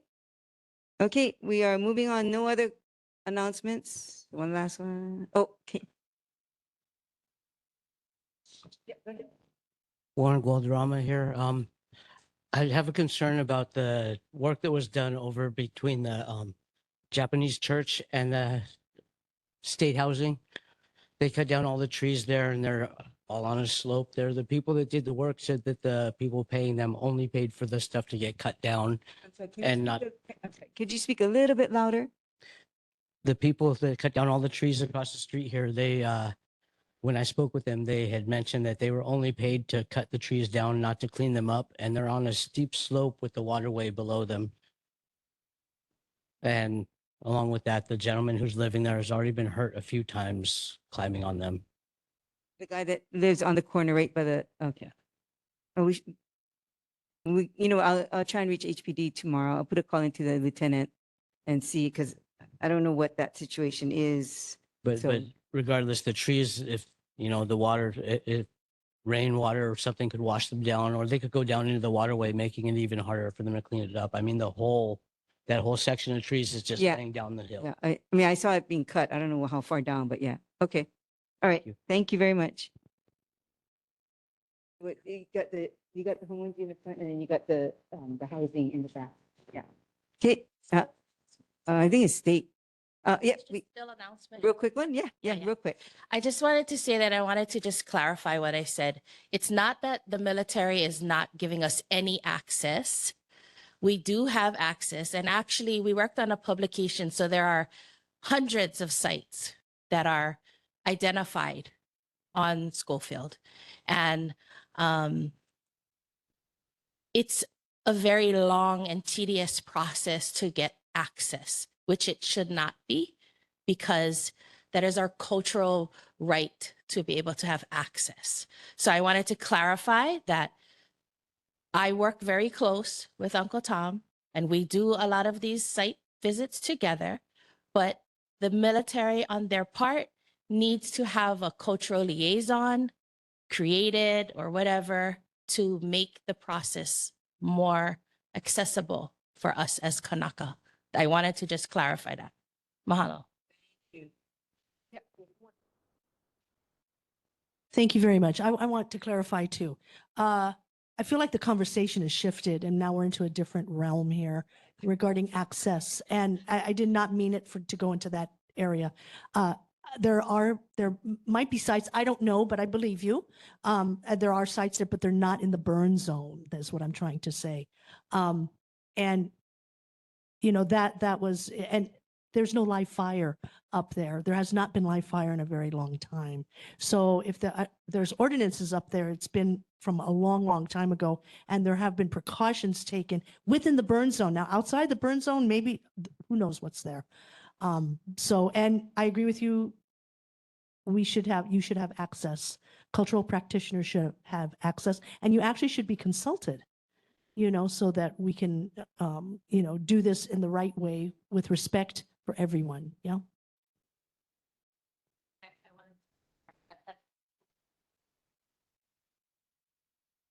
So all good. We're on the same page at this point, right? Okay. No, just to make sure, because we got to do this correctly. Okay. So we are on item number 6 on our agenda for presentation, rules of decorum. All participants at this meeting shall extend the spirit of aloha to one another. There shall be no displays of disrespect to one another. Public comments can be made within the stated time limits and without interruption, unless the comments are offensive and or out of order and are not conducive to civil discourse. Tonight's presentation, update on the Whitmore wastewater receiving facility. Our presenter is Michael Cummings, PE, Honolulu Department of Environmental Services, City and County of Honolulu. And you can introduce your, you can move whichever mic you want to use. Is that one Yep, better? you can. Anyone want? Nope, that's good. You can go down. And then I have handouts. Oh, okay. Oh, no. People in the crowd can. Perfect. Okay. Does anyone want a handout? Thank you. Oh, yeah. Oh, actually, can I get one more too? I got it. Yeah. Very good, very good. Okay.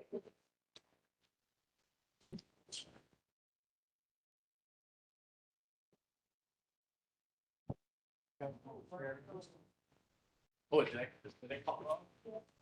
Oh. Yeah. Oh, I have.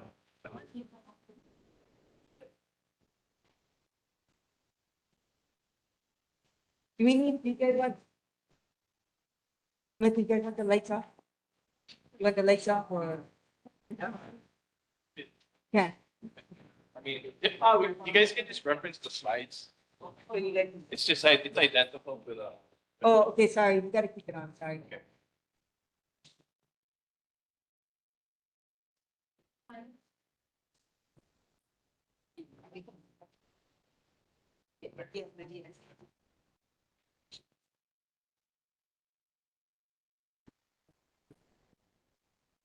Hello, testing. Do we have the PowerPoint ready to go? Running set or no? I'll just go off the slides that I have there.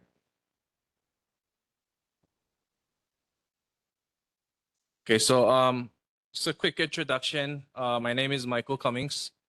I'm with the City and County of Honolulu Department of Environmental Services. I am my position is with the regulatory control branch. I am the branch chief for that section of the department. To my right here, I'll let him introduce himself. Hi, everybody. Dan Brick, Deputy Director for ENV. Happy to be here tonight. Okay, so basically, for those of you guys who are not aware, we had I guess you wouldn't call it a meeting, but we did discuss this in I think it was the February Whitmore Wahiawā community meeting over, I think it was at Whitmore at that point in time.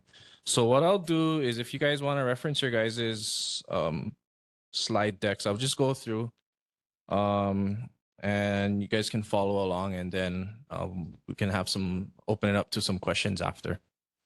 Okay, so so tonight I'm gonna go over a quick update. Just gonna give you guys a overview of the liquid waste hauler program, what it entails, the purpose, who it serves. Then I'll go over the septage receiving sites that are located across the island. A quick timeline of the site closures that we had, and also some openings and also reopenings for sites that had gone down. Just some overviews of some of the specific discharge sites. Briefly touch on some future projects at Whitmore, and also ENV's proposal for future arrangements. So yeah, we can head on to the next slide here. So basically, the liquid waste hauler program is ran by the City and County of Honolulu's Environmental Services Department. And what we do is we permit the waste haulers that service cesspools, septic tanks, and porta potties here on the island. Basically, whoever the wastewater generators who are not connected to our sewer systems, who are not directly piped in. There's a total of 77 permitted liquid waste haulers. Haulers are categorized into type 1, type 2, and type 3. So type 1 is your domestic wastewater. Cesspools, septic tanks, porta potties fall in that category. Type 2 are exclusively grease trap pumpers. And type 3 is your other domestic waste, which is primarily industrial wastewater from industrial processes. So the liquid waste hauler provide essential services to the city and also to the residents. So basically, they do our job, or they do a similar job that a service that we do not provide ourselves. So with the exception of cesspool pumping, we do some cesspool pumping, but the majority of our focus is on our collection system and our treatment plants. So our liquid waste haulers help assist in decreasing the potential for septic systems to fail and overflow if they're not taken care of, which could possibly enter nearby streams and oceans, which could ultimately have an adverse effect on public health. So going on to the next slide here, we have our septic receiving sites. I'm not going to go through all of it, but basically it's a map showing the geographical spread of where these different receiving sites are located. Basically, the goal of the department is trying to have it on a regional basis. So the windward side, the north and central would, this is the nearest Whitmore would be the nearest location to the north side of the island.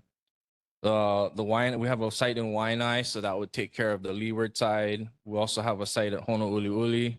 And we have, I'll talk a little bit more about the sites that are closed, but we are looking to either reopen or open. Okay, so a bit of a, next slide, please. Yeah.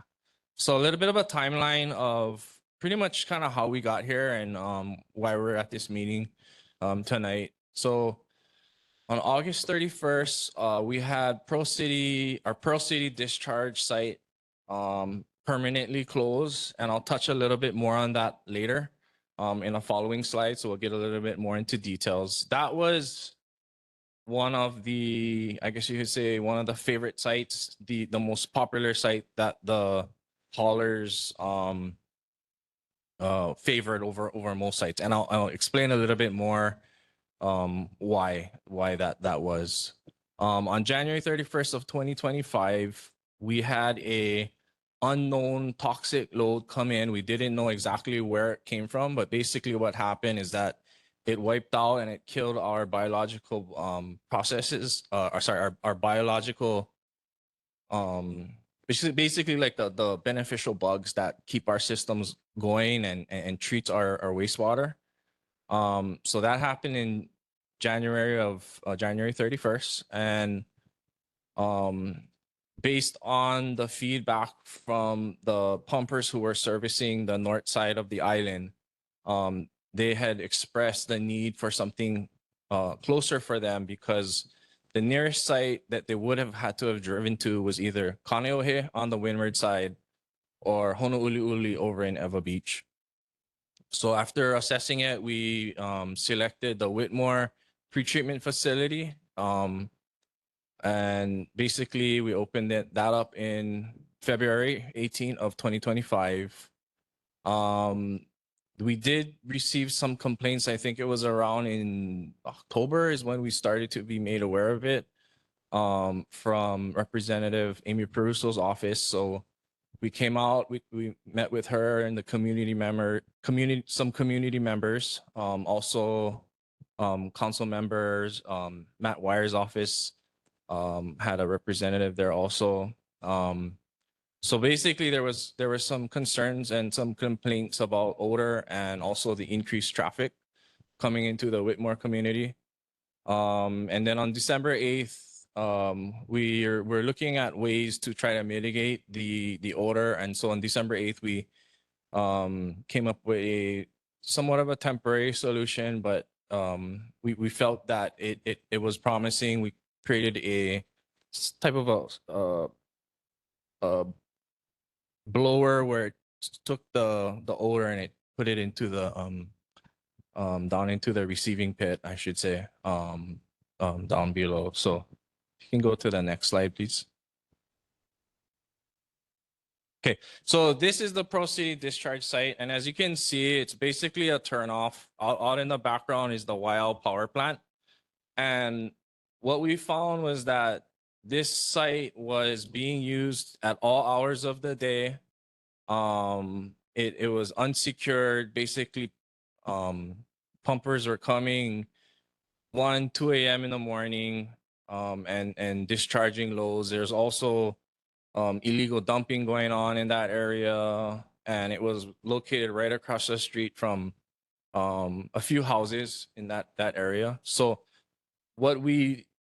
and also too, at the same time, we're also getting pressured by EPA and DOH about our ability to monitor what is coming into our system. So this is actually part of the liquid waste hauler is actually part of a federal regulation. It's 40 CFR part 403, which is a pretreatment program. It's an industrial pretreatment program which monitors these type of activities. So basically we were put in the hot seat, like, how are you guys gonna monitor what's coming in when we have these type of sites that are unsecured? So basically it was honor system and it wasn't very effective. So we decided to close this site down in August of 2024. Next slide, please. Okay, and then as I mentioned earlier, we had Kohuku septic receiving facility closed in January of 2025. Prior to closing, it was averaging about 28,000 plus gallons per day, or approximately 13 loads, 13 trips to the facility. So right now we're currently trying to reopen the facility. We have an estimated reopening date of, I think it's July of 2026. So around mid-July, we're gonna get that facility back up. So this area is good. It's a good, convenient, popular location for the pumpers, the liquid waste haulers that service around that side of the island. Next slide, please.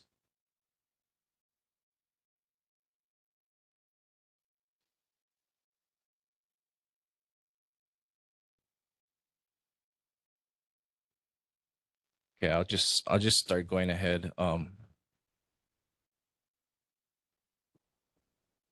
Okay, so anyways, the Whitmore PTF. So we opened it up in February 18th of 2025. The hours of operation are from Monday through Friday, 8 a.m. to 4 p.m. And this was done in an emergency effort to alleviate the financial hardships on the customers who had to get their septic systems or cesspools pumped. So basically what we were told by the drivers or that the pumpers is that if they have to drive further into Eva, that they're gonna have to pass, or Kaneohe for that matter, they're gonna have to pass that added cost onto their customers.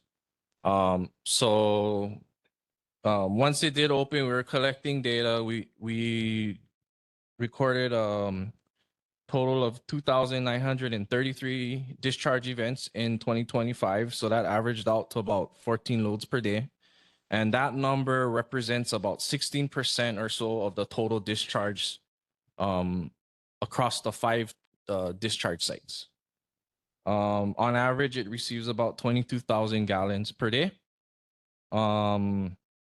Whereas the total, the island itself, across the island, we get about 92,000 plus gallons per day. So we looked at who were, so at this site, only type 1 wastewater is allowed. So you can't have any grease that comes in to this facility, and you can't have any type 3 haulers discharge at this location. And how we monitor that is that we have a security guard that checks for the proper credentials, the proper permit. And also we communicate this to all of our permittees on what the rules are and what can be taken there.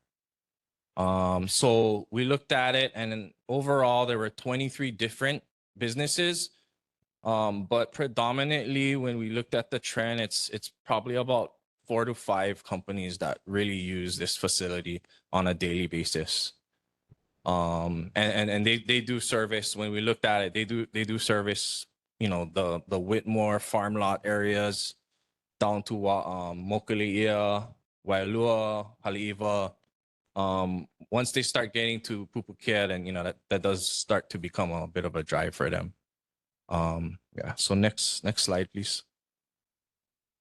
Okay, so from what we received as far as the community concerns, was the 2 main things were the traffic and of course the odors. So from a traffic standpoint, we did instruct that when drivers enter Whitmore Ave and they go to the facility, that they should not be pulling off on the side. They should enter the facility, and if they do have to queue up, they're gonna be inside of the fence line waiting for their turn to discharge. We did determine that there is adequate space inside the Whitmore pretreatment facility for vehicles to enter, turn around, queue, and exit. As far as the odor mitigation, as I mentioned earlier, we did have that sort of a blower, suction blower configuration where it pulls the odor and sends it back into the sewers. And yeah, also too, as far as like we ensure that you know, they're covering the manhole when they're done. And we did talk to the security guard to make sure that all the permittees are following these rules. Eventually, we do have a plan for a permanent odor control equipment to be more of a effective type of mitigation effort. And then by any means, if you want to chime in, you can chime in at any time. Yeah, so we can go on to the next slide now.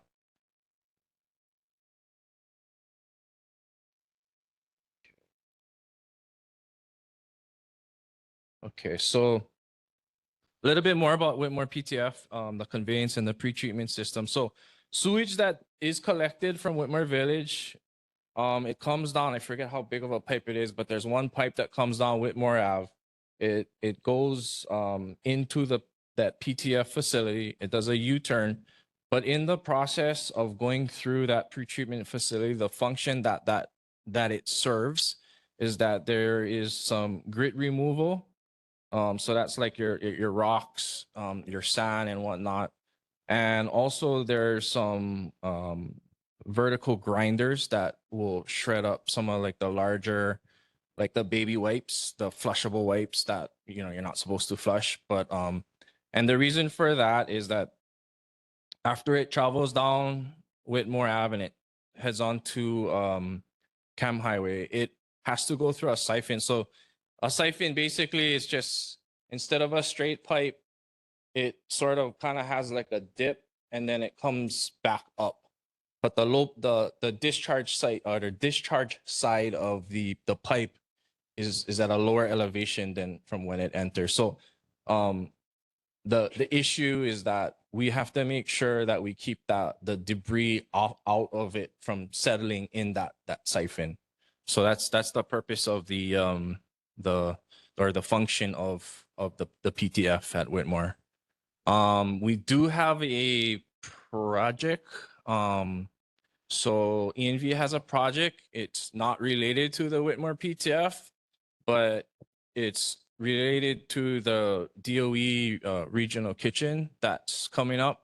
And so the additional flows that are generated, when we did our sewer analysis, the hydraulic analysis, we had to upsize our pipe to take those additional flows that are coming from the regional kitchen. Yeah, so that's pretty much the main points on that. Yeah, we can go on to the next slide. Okay, so the ENV's proposal for future arrangements is ENV plans to keep the Whitmore PTF open because it is the closest site to the largest source of septage on the North Shore. We do plan to utilize odor control equipment to address odor concerns. The Kahuku SRF the septic receiving facility will be reopened in July of 2026, which will reduce the amount of loads that are being delivered to Whitmore PTF. Additionally, just a side note, I didn't bring this up in the last meeting, but we did have because at Kaneohe, I don't know if you guys are familiar with Kaneohe side, but Kaneohe PTF, where the haulers on that side discharge, cuts through a neighborhood, and it's right behind Bayview Golf Course.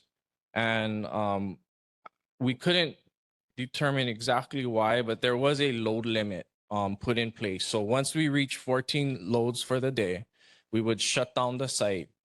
And typically it would shut down around 2 o'clock.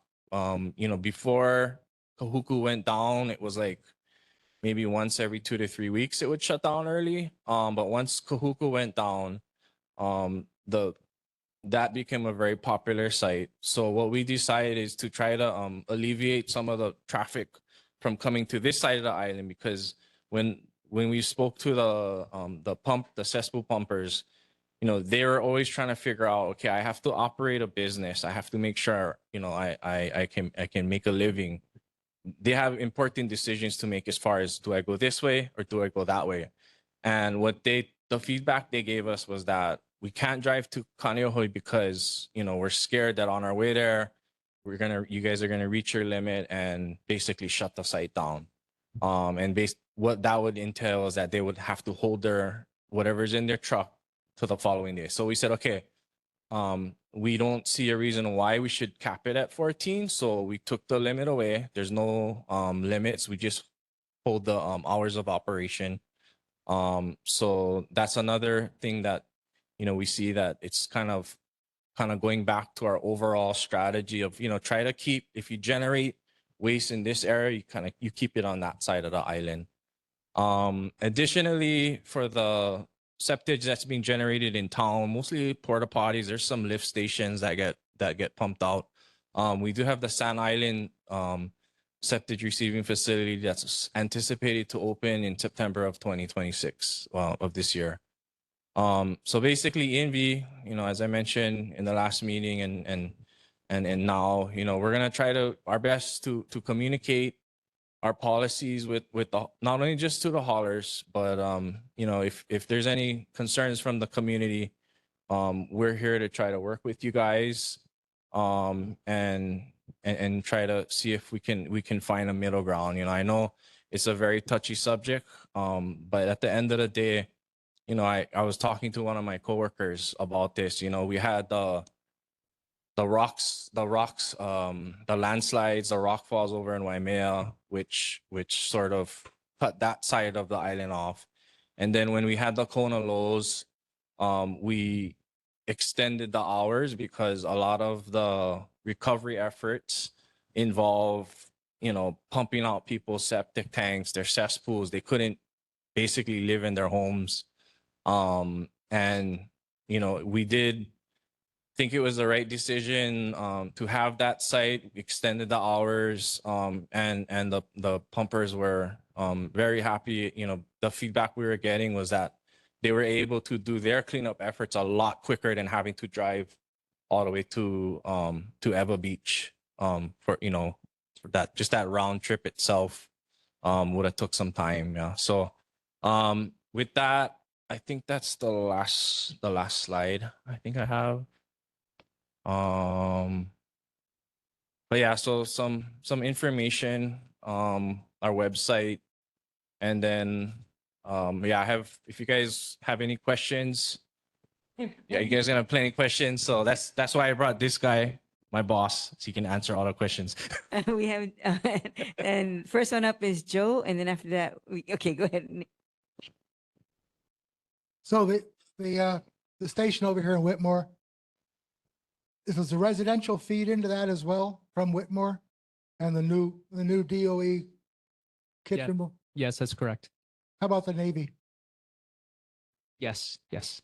Okay. Everything up Mauka coming down feeds through that line. Thank you. Yvonne? Mahalo for your presentation.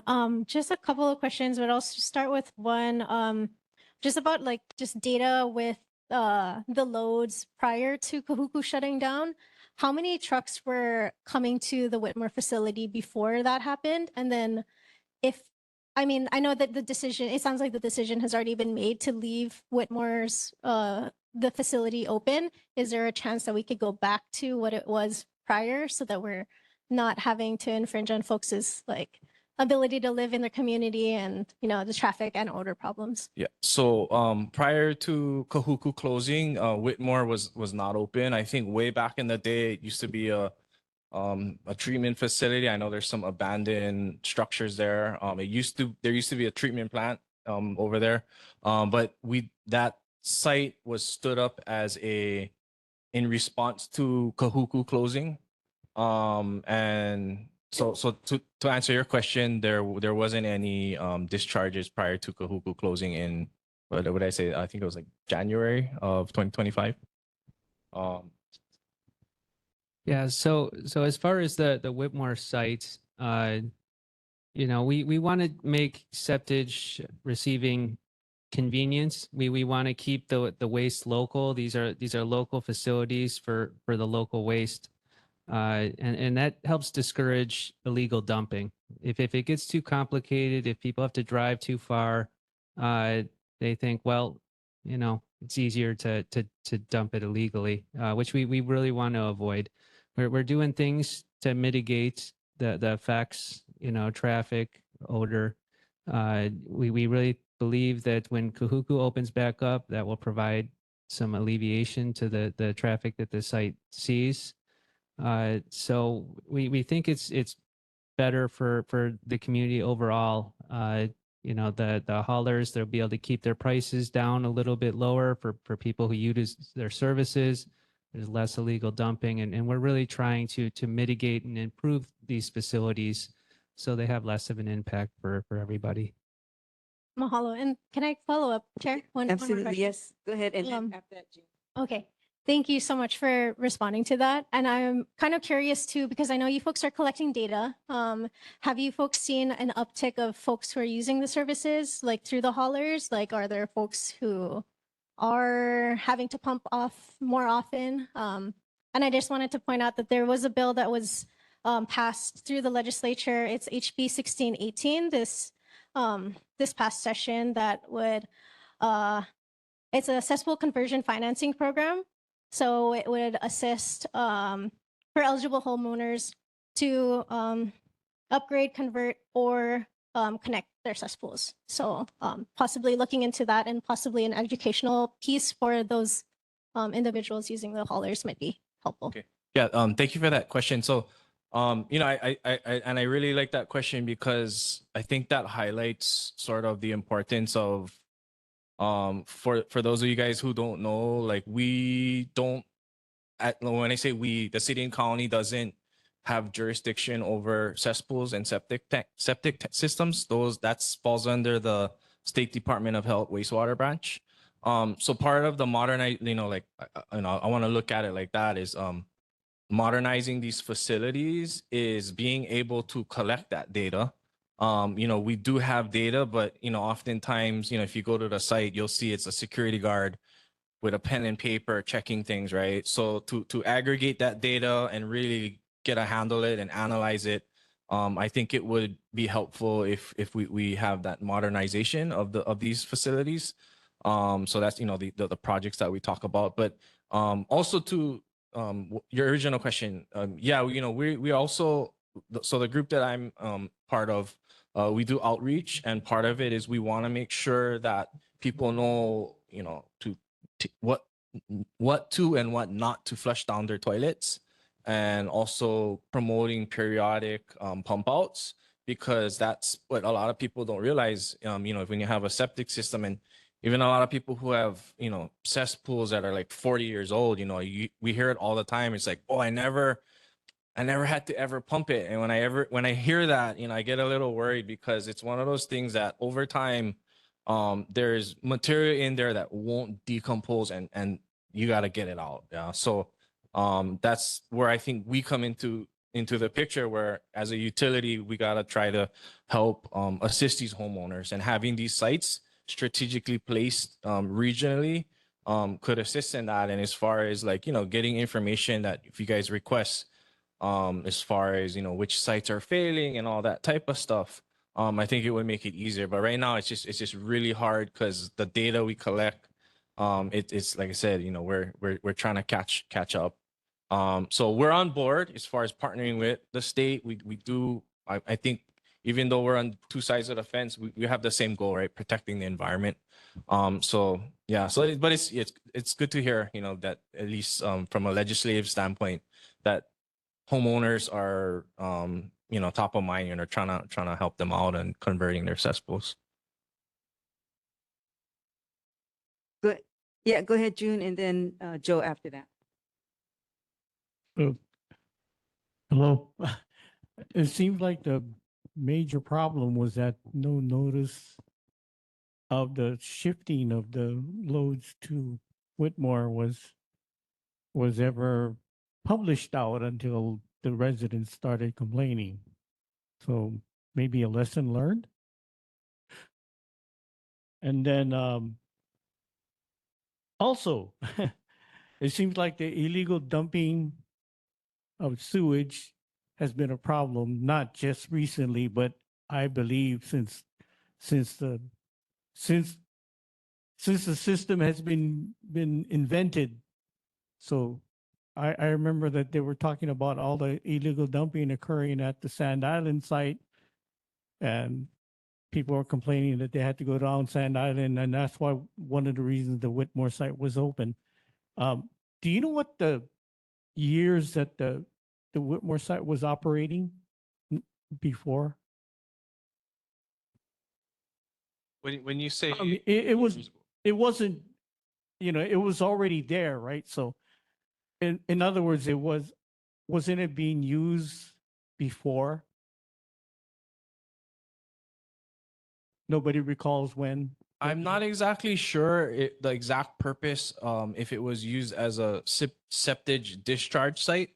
But however, these pretreatment facilities are strategically placed around, within the collection system before it gets to the Because the board was notified years ago that that site was being stood up. So I'll be honest, I'm not aware of that. may have been before your time. Kind of before my time too, but it has been a pre-treatment facility for a long time to clean the wastewater before it goes through the siphon, as Mike was discussing. Okay. And then I know TJ was probably going to ask this. For years, a sewage treatment plant on the North Shore, more than one, I would think it was always a goal, wasn't it? That even last century, that's how long ago I recall people have been talking about that, but it never came about. And then we had such a expansion of housing and development that came up since then. And yet we still allow all the housing and development to come up. Just saying. Yeah, so right now our facilities are sized for the connections that we have with some growth opportunity, but it gets very difficult with some of these properties getting sewer mains out to them. The cost is just astronomical, and it would be a huge burden on all the ratepayers. So we are studying that. We're looking at potential solutions on how people can upgrade their cesspools, and but the farther people are spread out, the harder it is to connect them to a system, and the more costly that is, and the more burden it puts on ratepayers. And as you know, we just went through some sewer fee increases, and we want to try to be as reasonable to the public as we can. Okay, thank you. You started to mention about replacing piping under Carson Thought Bridge. Is that? Oh, I'm sorry. Let me clarify that. So, the project that I had explained, the extent of which the increase of the pipe diameter is gonna go prior to getting to the Carson Thought. We call it the Carson Thought siphon. So we're not touching the Carson Thought Bridge. And I can get you guys more information on it, but the actual project itself, I think it's just getting out of planning. It's going into design. It's in design now. It's on Kamehameha Highway. It's not part of my division that I work in. It's Sure. more the guys that do the capital improvement project. So The Whitmore plant will feed directly into the Wahiawā treatment. So currently it does now. Yeah. Okay. So currently all of the wastewater that's generated over at the Navy installation up above. Right. All of Whitmore feeds through a line. I forget how big it is. Like I said, I think it's like 12-inch. Then it comes down through, and it goes along Karsten Thought Bridge. Then it comes up the discharge point of the siphon. I think there's a manhole kind of nearby, like where Tamura's is. Yeah. So all of Wahiawā, all of Whitmore gets sent, the wastewater generated there gets sent to the Wahiawā wastewater treatment plant. How about Kahuku? So Kahuku has its own treatment plant, and it only serves going east. I think there's some older plantation homes, kind of where the fire station is. So it's a much smaller facility. It's a small facility. Yeah, I think I gotta correct myself. I think the last time I came here, I said the flow there was a lot larger than it really was. I think they're averaging about 140,000 gallons a day, whereas I think, what is Wahiawā's? Is it a few million? Yeah, so it's like 3-4 million gallons a day for Wahiawā. And then also because of the level of treatment, the residual solids that accumulate at the Wahiawā treatment plant, once it goes through the membranes, we have membrane bioreactors there. The solids do have to get removed, and they truck it over for further dewatering over to Honouliuli. So everything it's all interconnected. And what Dan was saying, as far as when we try to keep costs down for the ratepayers, a lot of times it comes down to, rather than doing like 5 separate treatment units of sorts, economies of scales, like, you got to do a regional type of treatment. So, Understand. and unfortunately it's we're strategically, that's how it kind of aligns. And, maybe from our point of view, maybe we should do a better job in explaining all of that and the need of why we have to, We just need more money. yeah. Go ahead. Hi, thank you for coming. One of my main concerns is security, because if this happened at Kahuku, I saw the security at Whitmore. It's this lady sitting in a booth and she just kind of waves you and you sign a paper and that's that. So what's to prevent what happened at Kahuku happening anywhere else? Including not just Whitmore, but this whole that you showed us, Yeah. So, and thank you for that question. Just to clarify, when we are on the lookout for these type of illegal dumpers, usually it's not at that facility. What typically happens is either they go into the back rows, they find like a sewer manhole that is not well lit, and then they go ahead, they drive at 2 o'clock in the morning, drop their load, close the manhole cover, drive off. No one ever knows about it. So when we do get information or we do get tips from the community or even other cesspool pumpers or liquid waste haulers, what we can do is, if we know it's a vulnerable location that can be tampered with, is that we'll go out there, we'll send our crews, and they will go ahead and seal the manholes. So they'll go and they'll weld it, they'll tack it shut, to try and avoid that from happening. Unfortunately, we can't do that for all the manholes, so we try to strategically do it for the ones that are more opportunistic, as far as when no one's looking. So that's the illegal dumping that we are on the lookout for, and that can cause the treatment plant upsets, because a lot of times when they're dumping something in the middle of the night, it's probably something that they shouldn't be dumping. So it's a challenge that we have, and we're continuously trying to find ways to try to prevent that from happening. Or if we do catch them, we're gonna enforce them to our fullest potential. So Whitmore didn't used to be a major site, as you said.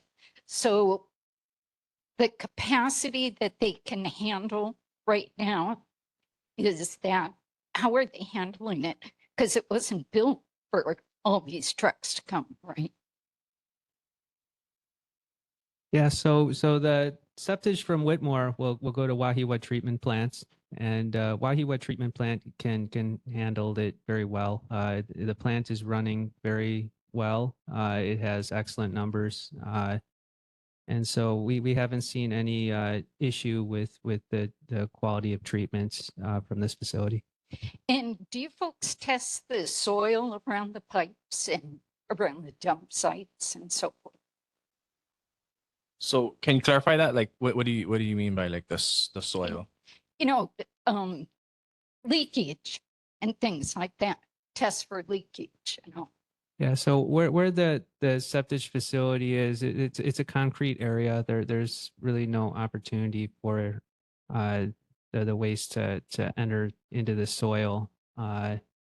So it's carefully monitored. But yeah, we're not gonna cut open the concrete and test the soil. That's not something we would do on our facilities. I don't expect you to, cut the concrete, but the pipes under dirt, a lot of places and so forth. Do you do periodic testing? Well, if we do have damage in our pipes, we do TV our pipes and we evaluate them, and we have a program where we rehab pipes, and sometimes it's open cut where we dig and replace pipes, but other times it's trenchless where we line the pipe to repair it. So we have a program where we are constantly going around evaluating all of our assets and repairing pipes and upgrading them when necessary. to minimize any kind of leaks. I'm just wondering, because you said, you know, how old that is. So pipes must be very old. So do you wait for a break, or do you? Well, sometimes breaks happen and we respond and repair, but we also have like I said, a TV program where we are TVing different assets and do maintenance where we're always doing maintenance. So you have a maintenance program. Absolutely. And I just want to add to that. So in addition to the CCTV, so that's kind of like you send the camera through and you kind of visually inspect it. We also have a smoke testing program. So what that does for some of you guys who might be familiar is we open manholes up, we put a fan over the manhole, and we blow smoke into the sewer. And what that does is if we can see smoke coming out of the ground or out of where the manholes are, then that indicates that there's a structural defect. So we do have methods that we're trying to proactively look for these issues before they become breaks. Okay, I think any other, go ahead. Always the best. Ah, TJ, I thought we were I was gonna there. get a question from you. No, I'm kidding. Oh no, I'm sitting here and I'm mulling over everything that you've said. So, couple of things. I think from what I've been hearing from the Whitmore community,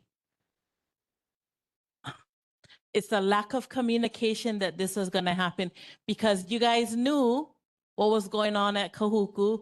You guys knew that the site was being compromised because it wasn't the first time.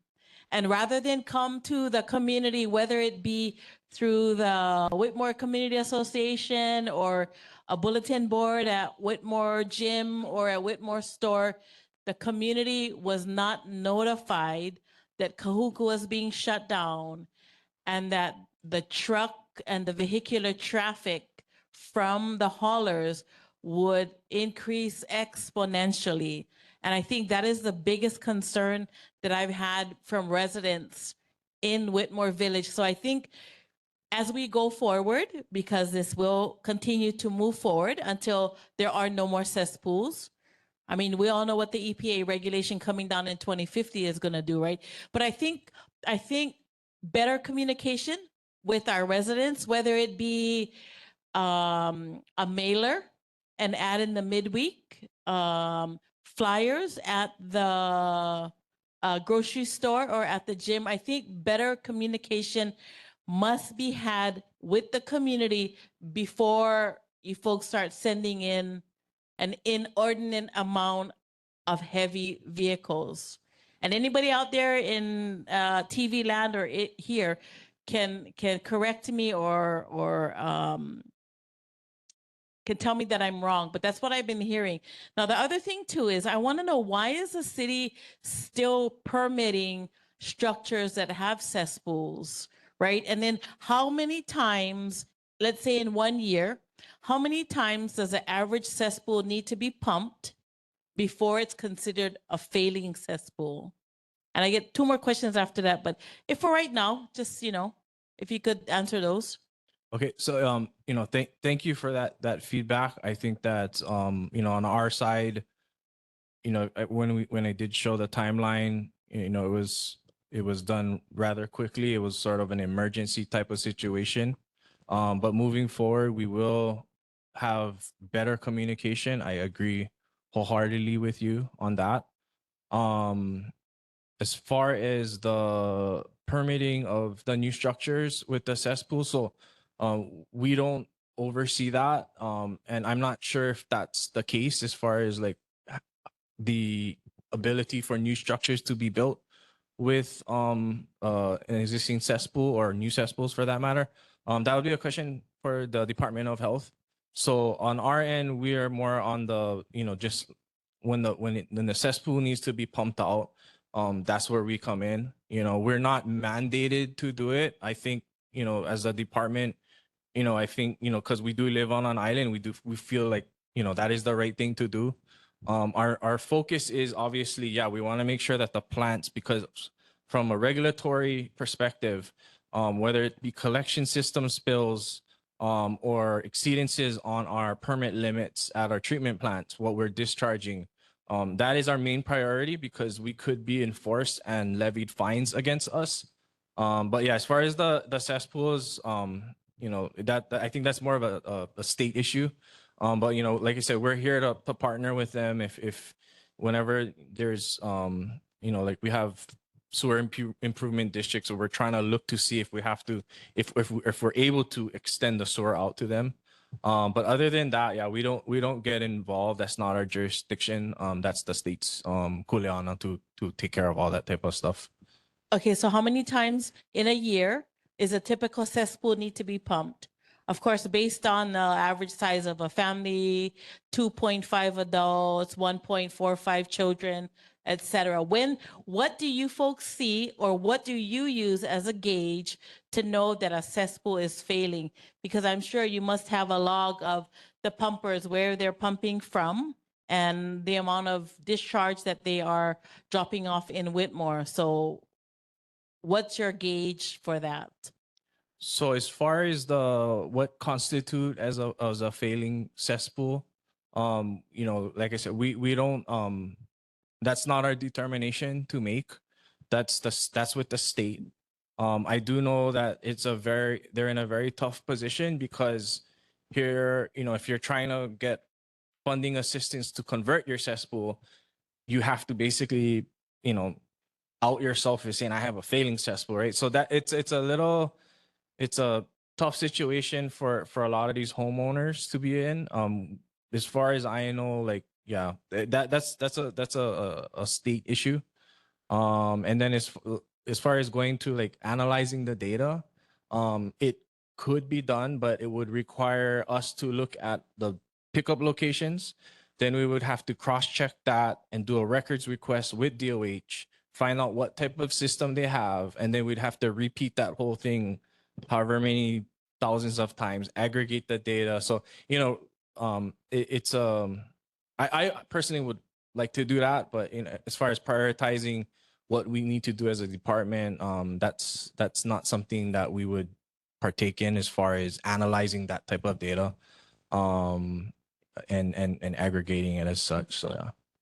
Okay. And then my last question is about the wastewater treatment plant that's over here at the bottom near Kaala Elementary School. So a few years ago, Bowers and Kubota had the contract to turn that place and use, I think it was called a microbioreactor that they were trying to install and develop there. Is that something that our community could benefit from, whereby the haulers would not need to take their loads to the pretreatment facility? Is that what that project was? So from my understanding, that MBR treatment system that you're referencing, that goal of the project was to create R1 quality reuse water for irrigation in the ag areas. One of the biggest challenges, you know, because we have revisited this from time to time, is that it requires a 100% backup disposal system, which we don't have. Currently, the only place that they can discharge off-spec water is into Lake Wilson. But as far as I know, like the data that I've seen, it's some of the cleanest water coming out of that plant, compared to some of these other plants because of that project. So that is the next goal, is to try to get the, you know, because I know ADC, the state, they're interested. But yeah, we have these regulatory hurdles to try to overcome. And for good reason, right? I mean, the regulators are doing their job and we have to play by their rules and try to do it in the most effective manner that we can. So that was the purpose of that. As far as minimizing the pump outs from septic systems, it's not gonna do that. That's more on a household level. Eventually, like I mentioned, the solids will accumulate in the tank. And part of the protecting the leach fields is preventing the solids from getting into the leach fields. So once it gets into the leach fields and it starts clogging up the soil pores, then the homeowner is going to be in a very tough position because their plumbing basically is going to back up. Right. So yeah, unfortunately, it won't prevent the need to pump out these systems that serve just a single main. Okay, thank you. And then one last question, but you can bring the answer back to like a future meeting. What does the Navy and or the military, what do they pay us for taking care of their sewage? Because you said that everything from up Whitmore Avenue, right? So, and CTAMs, everything flows into our septic system, our pre-treatment facility, eventually into the wastewater treatment plant. So if you don't mind, when you come to the next meeting, if you could bring back some numbers, what are they paying us? And does it realistically cover the services that we're providing to them? But thank you. This has been enlightening. I wish we could still have that community meeting that we had spoken about, but this has been a lot of good information. And I'm just asking for more transparency to the community when things like this are going on. Okay, thank you. I have to write down that question because you are right. I do need to come back. I don't have that answer. Okay. I gotta go check with our billing department Okay. to for that answer. Michael, I told you get plenty questions. So anyway, thank you very much. And we are really ask a behind schedule. question? But can we give a round of applause to our presenters? Seriously, everyone, thank you. We, Couple more questions, or we gotta okay, go. we've got it. It's like 9:20. Can you real quick? Yes, I understand. I know both of you. I just want to let you know we're really tight. Okay, go ahead. Good evening, Chair. My name is Sandy Lenchenko. I live resident of Whitmore Village. And the dumping or the pumping, receiving is not Monday through Friday. It's also happening on the weekends. I don't know if your security guard is qualified. You keep saying security guard, but is he qualified or she qualified in environmental services? So prior, once we executed our contract with the security guard, we did conduct training. So she is qualified for the job that she is doing. To your point, I think I mentioned it earlier, and I can get back on the exact dates. But in order to help assist with the Kona Low recovery, we did get requests from pumping companies who were from Wahiawā, Haleiwa area, making a request to temporarily extend the hours. So we did extend the hours from 8 to 4. We extended it from 8 to 6 p.m. And instead of Monday through Friday, we did it 7 days a week. So it was just for a interim period while the recovery efforts was taking place. And it has since gone back to Monday through Friday. So it is Monday through Friday now. If it is outside of that hours, it shouldn't be happening. I mean, you have my contact information, and that's maybe part of the communication is if you guys see something, you guys can always ask us to see if it's allowable or not, and we'll work with the community to make Send sure. my further questions. Okay. to them. Yeah, right on. Thank you. Chair. Look, if you, can you hang around later on? You can give me the questions and I'll call them and follow up for you. Okay, thank you. Yeah. So anybody have questions?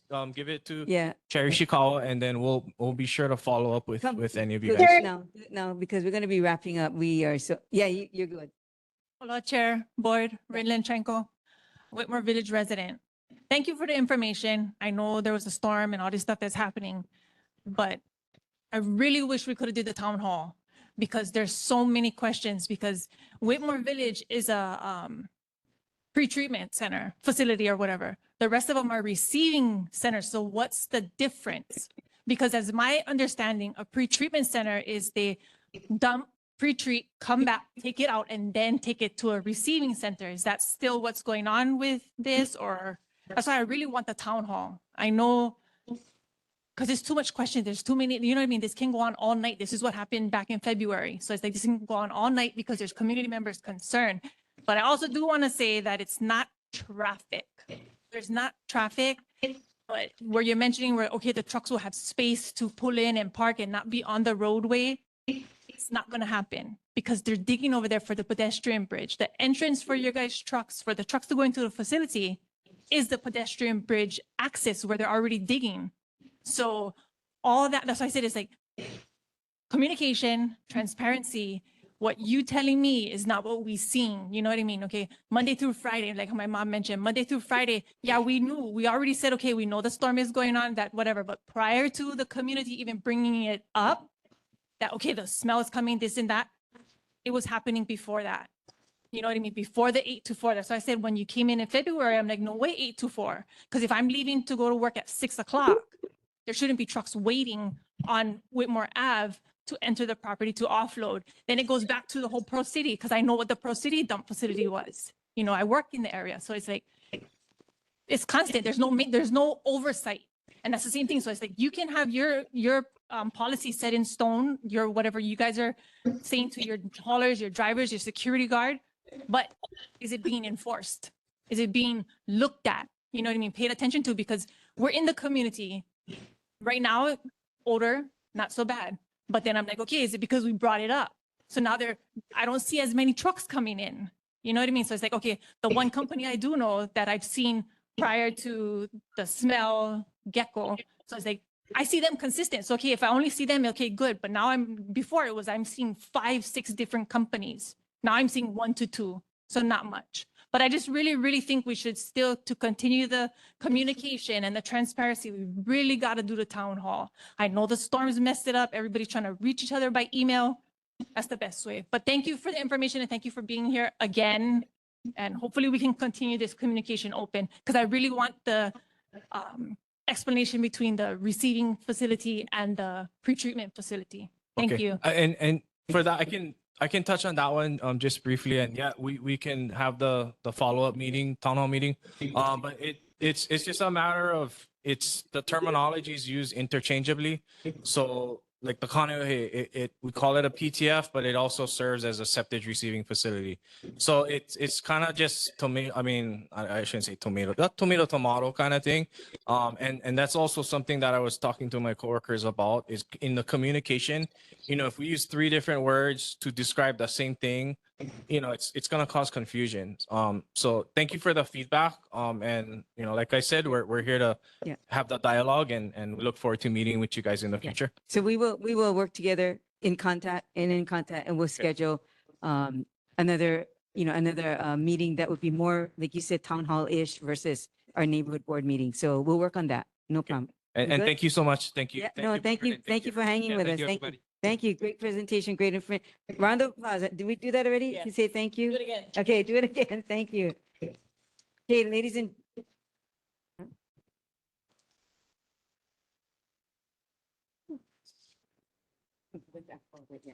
hold on one second. Okay, everyone, we are so tight on time right now. I think, I know that we have a couple people are elected officials, and I'm going to call on Kevin Auger from the mayor's office, and we might be able to squeeze in Kelly, and that may be it. I apologize for the other listed elected officials, but we are running tight on time. So Kevin, are you available? Hi, Chair, I'm here. I'll try to get through this real quickly. I hope everyone is well. We haven't seen each other for a while. With respect to the Kona cleanups, the cleanup and recovery effort continues with the community. I think we got a live mic somewhere. Oh, Rep. Palooza, I think you're live. There we go. Can you hear us? Yeah, okay, I think we're good. So recovery efforts continue with the community, state, federal partners. To provide a consistent, reliable source of information, the city launched a recovery website, and that's at oneoahu.org. That's www.oneoahu.org. Residents can find information on reporting home damage, health and safety information, available assistance, and ways to support impacted communities. As mentioned previously in the presentation, cleanup operations remain ongoing across Oahu, particularly on the North Shore. There are dozens of debris removal and hauling resources deployed, including dump trucks, heavy machinery, and dumpsters. Storm debris may be taken to city transfer stations and convenience centers, which are open daily, as Tim said, from 7 a.m. to 6 p.m., with H-Power accepting commercial municipal solid waste and the Waimanalo Gulch accepting residential construction debris, such as dirt, rock, concrete, etc. The cities continue to work with FEMA, our city insurance underwriters, and city council with respect to budget regarding Kona low costs. So that's something that's an ongoing effort, and all of our departments, I can speak to that directly. All of our departments are actively engaged in that effort. Let's see, there's more information in the mayor's newsletter, and that can be found at honolulu.gov/mayor/newsletter. So I invite you to look there. There was, let me see, information regarding the story. I'm going to go further. I'm just trying to go through this real quick, Chair. There was an update from September 15th, 2025. That's MR number 944250. There was a question about, can speed mitigation efforts be implemented to deter speeding along Circle Street?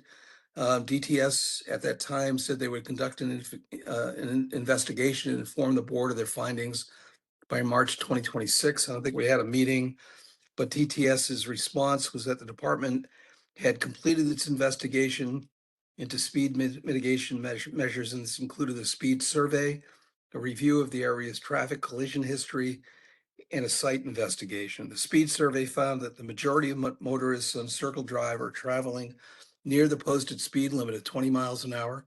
Additionally, the review of the area's traffic collision history found no trends relating to speeding on Circle Drive within the past 3 years. As such, speed mitigation measures were not determined to be required at this time. However, DTS's site investigation did find signs of pavement markings in need of maintenance, including speed limit 20 signs. Such a work order reference number 393956 has been issued to the Department of Facilities Maintenance to maintain those items. For a status regarding the completion of the work order, you're welcome to contact DFM at 808-768-3622. There was a question regarding flood mitigation measures. What flood mitigation measures are being considered after the recent Kona low storms? What other forms of planning are being done to help prepare residents for inclement weather? The Department of Emergency Management responded that long-term plans regarding flood control projects are currently underway, working with the U.S. Army Corps of Engineers. It's too early to identify specifics regarding the Kona low storm affected infrastructure, but they'll be making necessary plans and having discussions with City Council as they continue to work through the budget cycle ending June 30th. So that if we need additional flood control improvement projects at various locations, we can fund them in fiscal year 27. So those discussions are ongoing. With respect to what other forms of planning, the response was there were a number of programs for residents to prepare for inclement weather. One of their most utilized programs is the Community Emergency Response Team Training, which is offered to our community at no charge. And that helps neighbors understand how they can better prepare for disasters. So I don't know if that's something that the neighborhood board has considered, Chair, but it's a resource that's available, and you can reach out to me or directly to DEM if you have an interest in that. There was another question regarding shelter adequacy. Is the Wahiawā District Park an adequate shelter when residents need to evacuate? Where are other shelters in the Wahiawā Whitmore community located? Shelters the response from DEM was shelters are not designated until they are activated by DEM. Shelter locations can vary based on the hazard in which they are activated for. The conditions of the incident will determine what shelters are activated. Residents are encouraged to sign up for HNL Alert at hnlalert.gov. That's capital N, capital L, capital H, capital N, capital L, capital A, LERT.gov. Utilizing the system, we will announce when a shelter is activated, and you'll receive that notification directly to your phone. That's all I had, Sharon. I tried to get through that quickly. You did terrific, Kevin. Thank you so much. And thank you for the report and updates. We will follow up with you. If anybody, gets back to me, then I'll get back to you. But right now, I think we're good for right now because we are very tight and we need to actually close out within a minute. So thank you very much. And I want to, if you're there, I apologize. We're not going to be finishing up this section. Also, Donovan's office and as well as representative, I apologize that we're not going to be able to finish this section, but thank you for hanging with us. Thank you if you heard the rest of the meeting, then everything went swimmingly, if you will, but we will again. Did you hear? I'm sorry, we're going to be wrapping up right now. Did you hear that? Yes, I did. Yeah, I was just confirming with a thumbs up. So you Okay. would like see my face, yeah. Okay, my apologies. If not, I'll give your office a call if we have any follow-up. I apologize. We're way off time right now. So thank you very much, everyone. Thank you, Kevin. Thank you, everyone. Have a Mahalo, great Chair. month, and we'll see you next month. Thank you. Mahalo to everyone. Wrap it up, guys. We got chairs to put away. Everybody helping